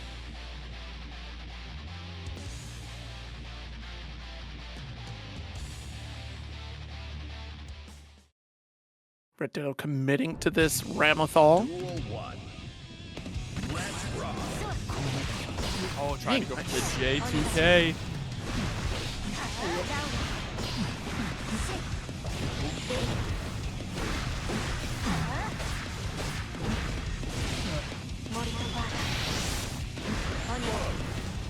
Guard crush again. Opts for low. Just needs to buy some time in this corner position and get that second sword back. Just about to come out. There it goes. Nice. Backing away for the far slash. Gun has no opportunity to challenge. And the flip finishes the job here for RedDitto. First round of set number 2. Dang, 6P? It's the burst. 2S is going to get blown up by the air scissors.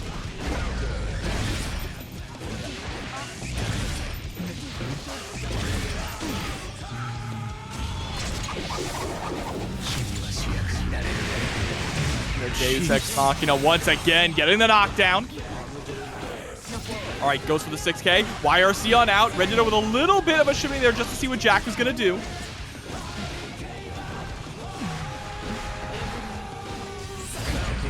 Oh, JS. That BRC try jump is so brutal, and Jack is going to be able to close out a round. Has burst on lock also, both players.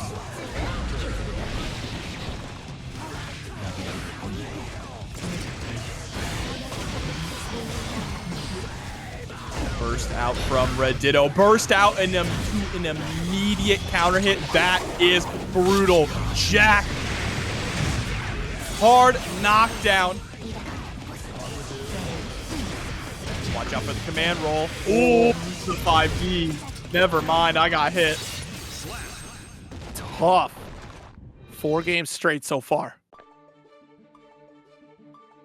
And RedDitto, what changed here, right? It feels like Jack always unlocks some extra power, extra confidence when he is in the loser side of the bracket. Almost like he gets a sick joy in coming back and taking you down. You're making him sound like such a pervert. Like, Jesus. He's a demon king. He's a demon. Duel 1. Demons thrive off the suffering of others. Sick, twisted individual, are you? You just want to lose, huh? So you can win better? Is that it? Look at him, the way he's approaching.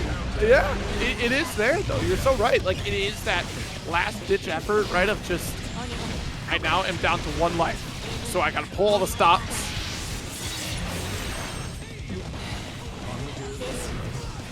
Crush.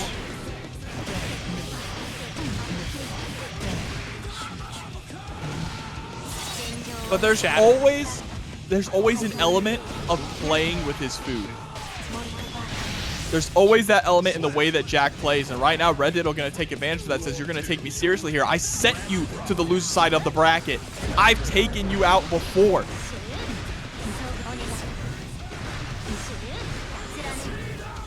Crush again. Both swords out. Looking forward to advancing options that we have here for that Rekka series, because we are getting IBFD'd.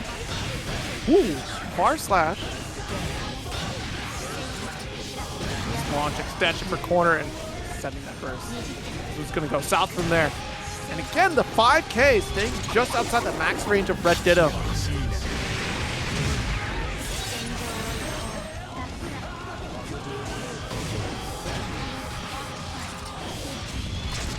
And that is another huge round here for Jack. to make the comeback like that. RedDitto had Jack dead to rights. And it just took one corner carry sequence to really turn it all around. So we're about to get here. Quick concentration because that was expensive on the approach. Since we're in slump state, we have plenty of time to reacclimate our resources here.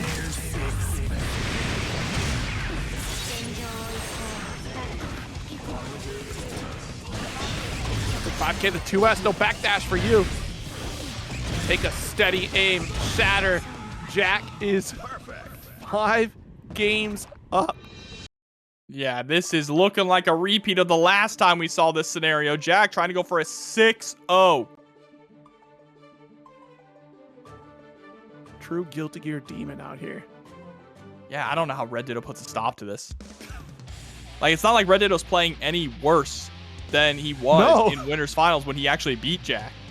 Exactly. Like, the setups are there. The same situations are happening. It's just Jack is finding a way out of a lot of this pressure sequencing. More brave on offense. Does get the IBFDs that open up great opportunities. Nice 5K. Try to challenge with the far slash, and Jack a little bit slower on the draw because of the plus frames that were still there. Blockstone was still active, not able to get a throw, and Jack gets out scot-free.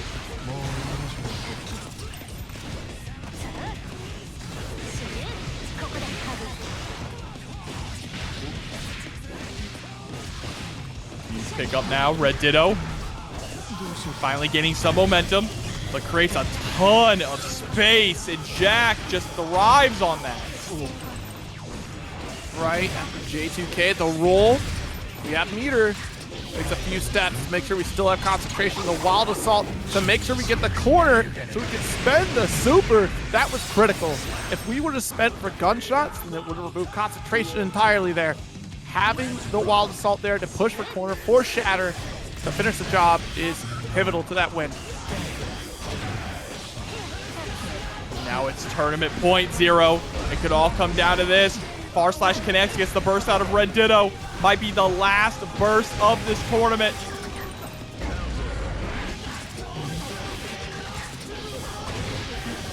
Deus Ex through the wall. Hard knockdown. RedDitto's gonna have to block for his life.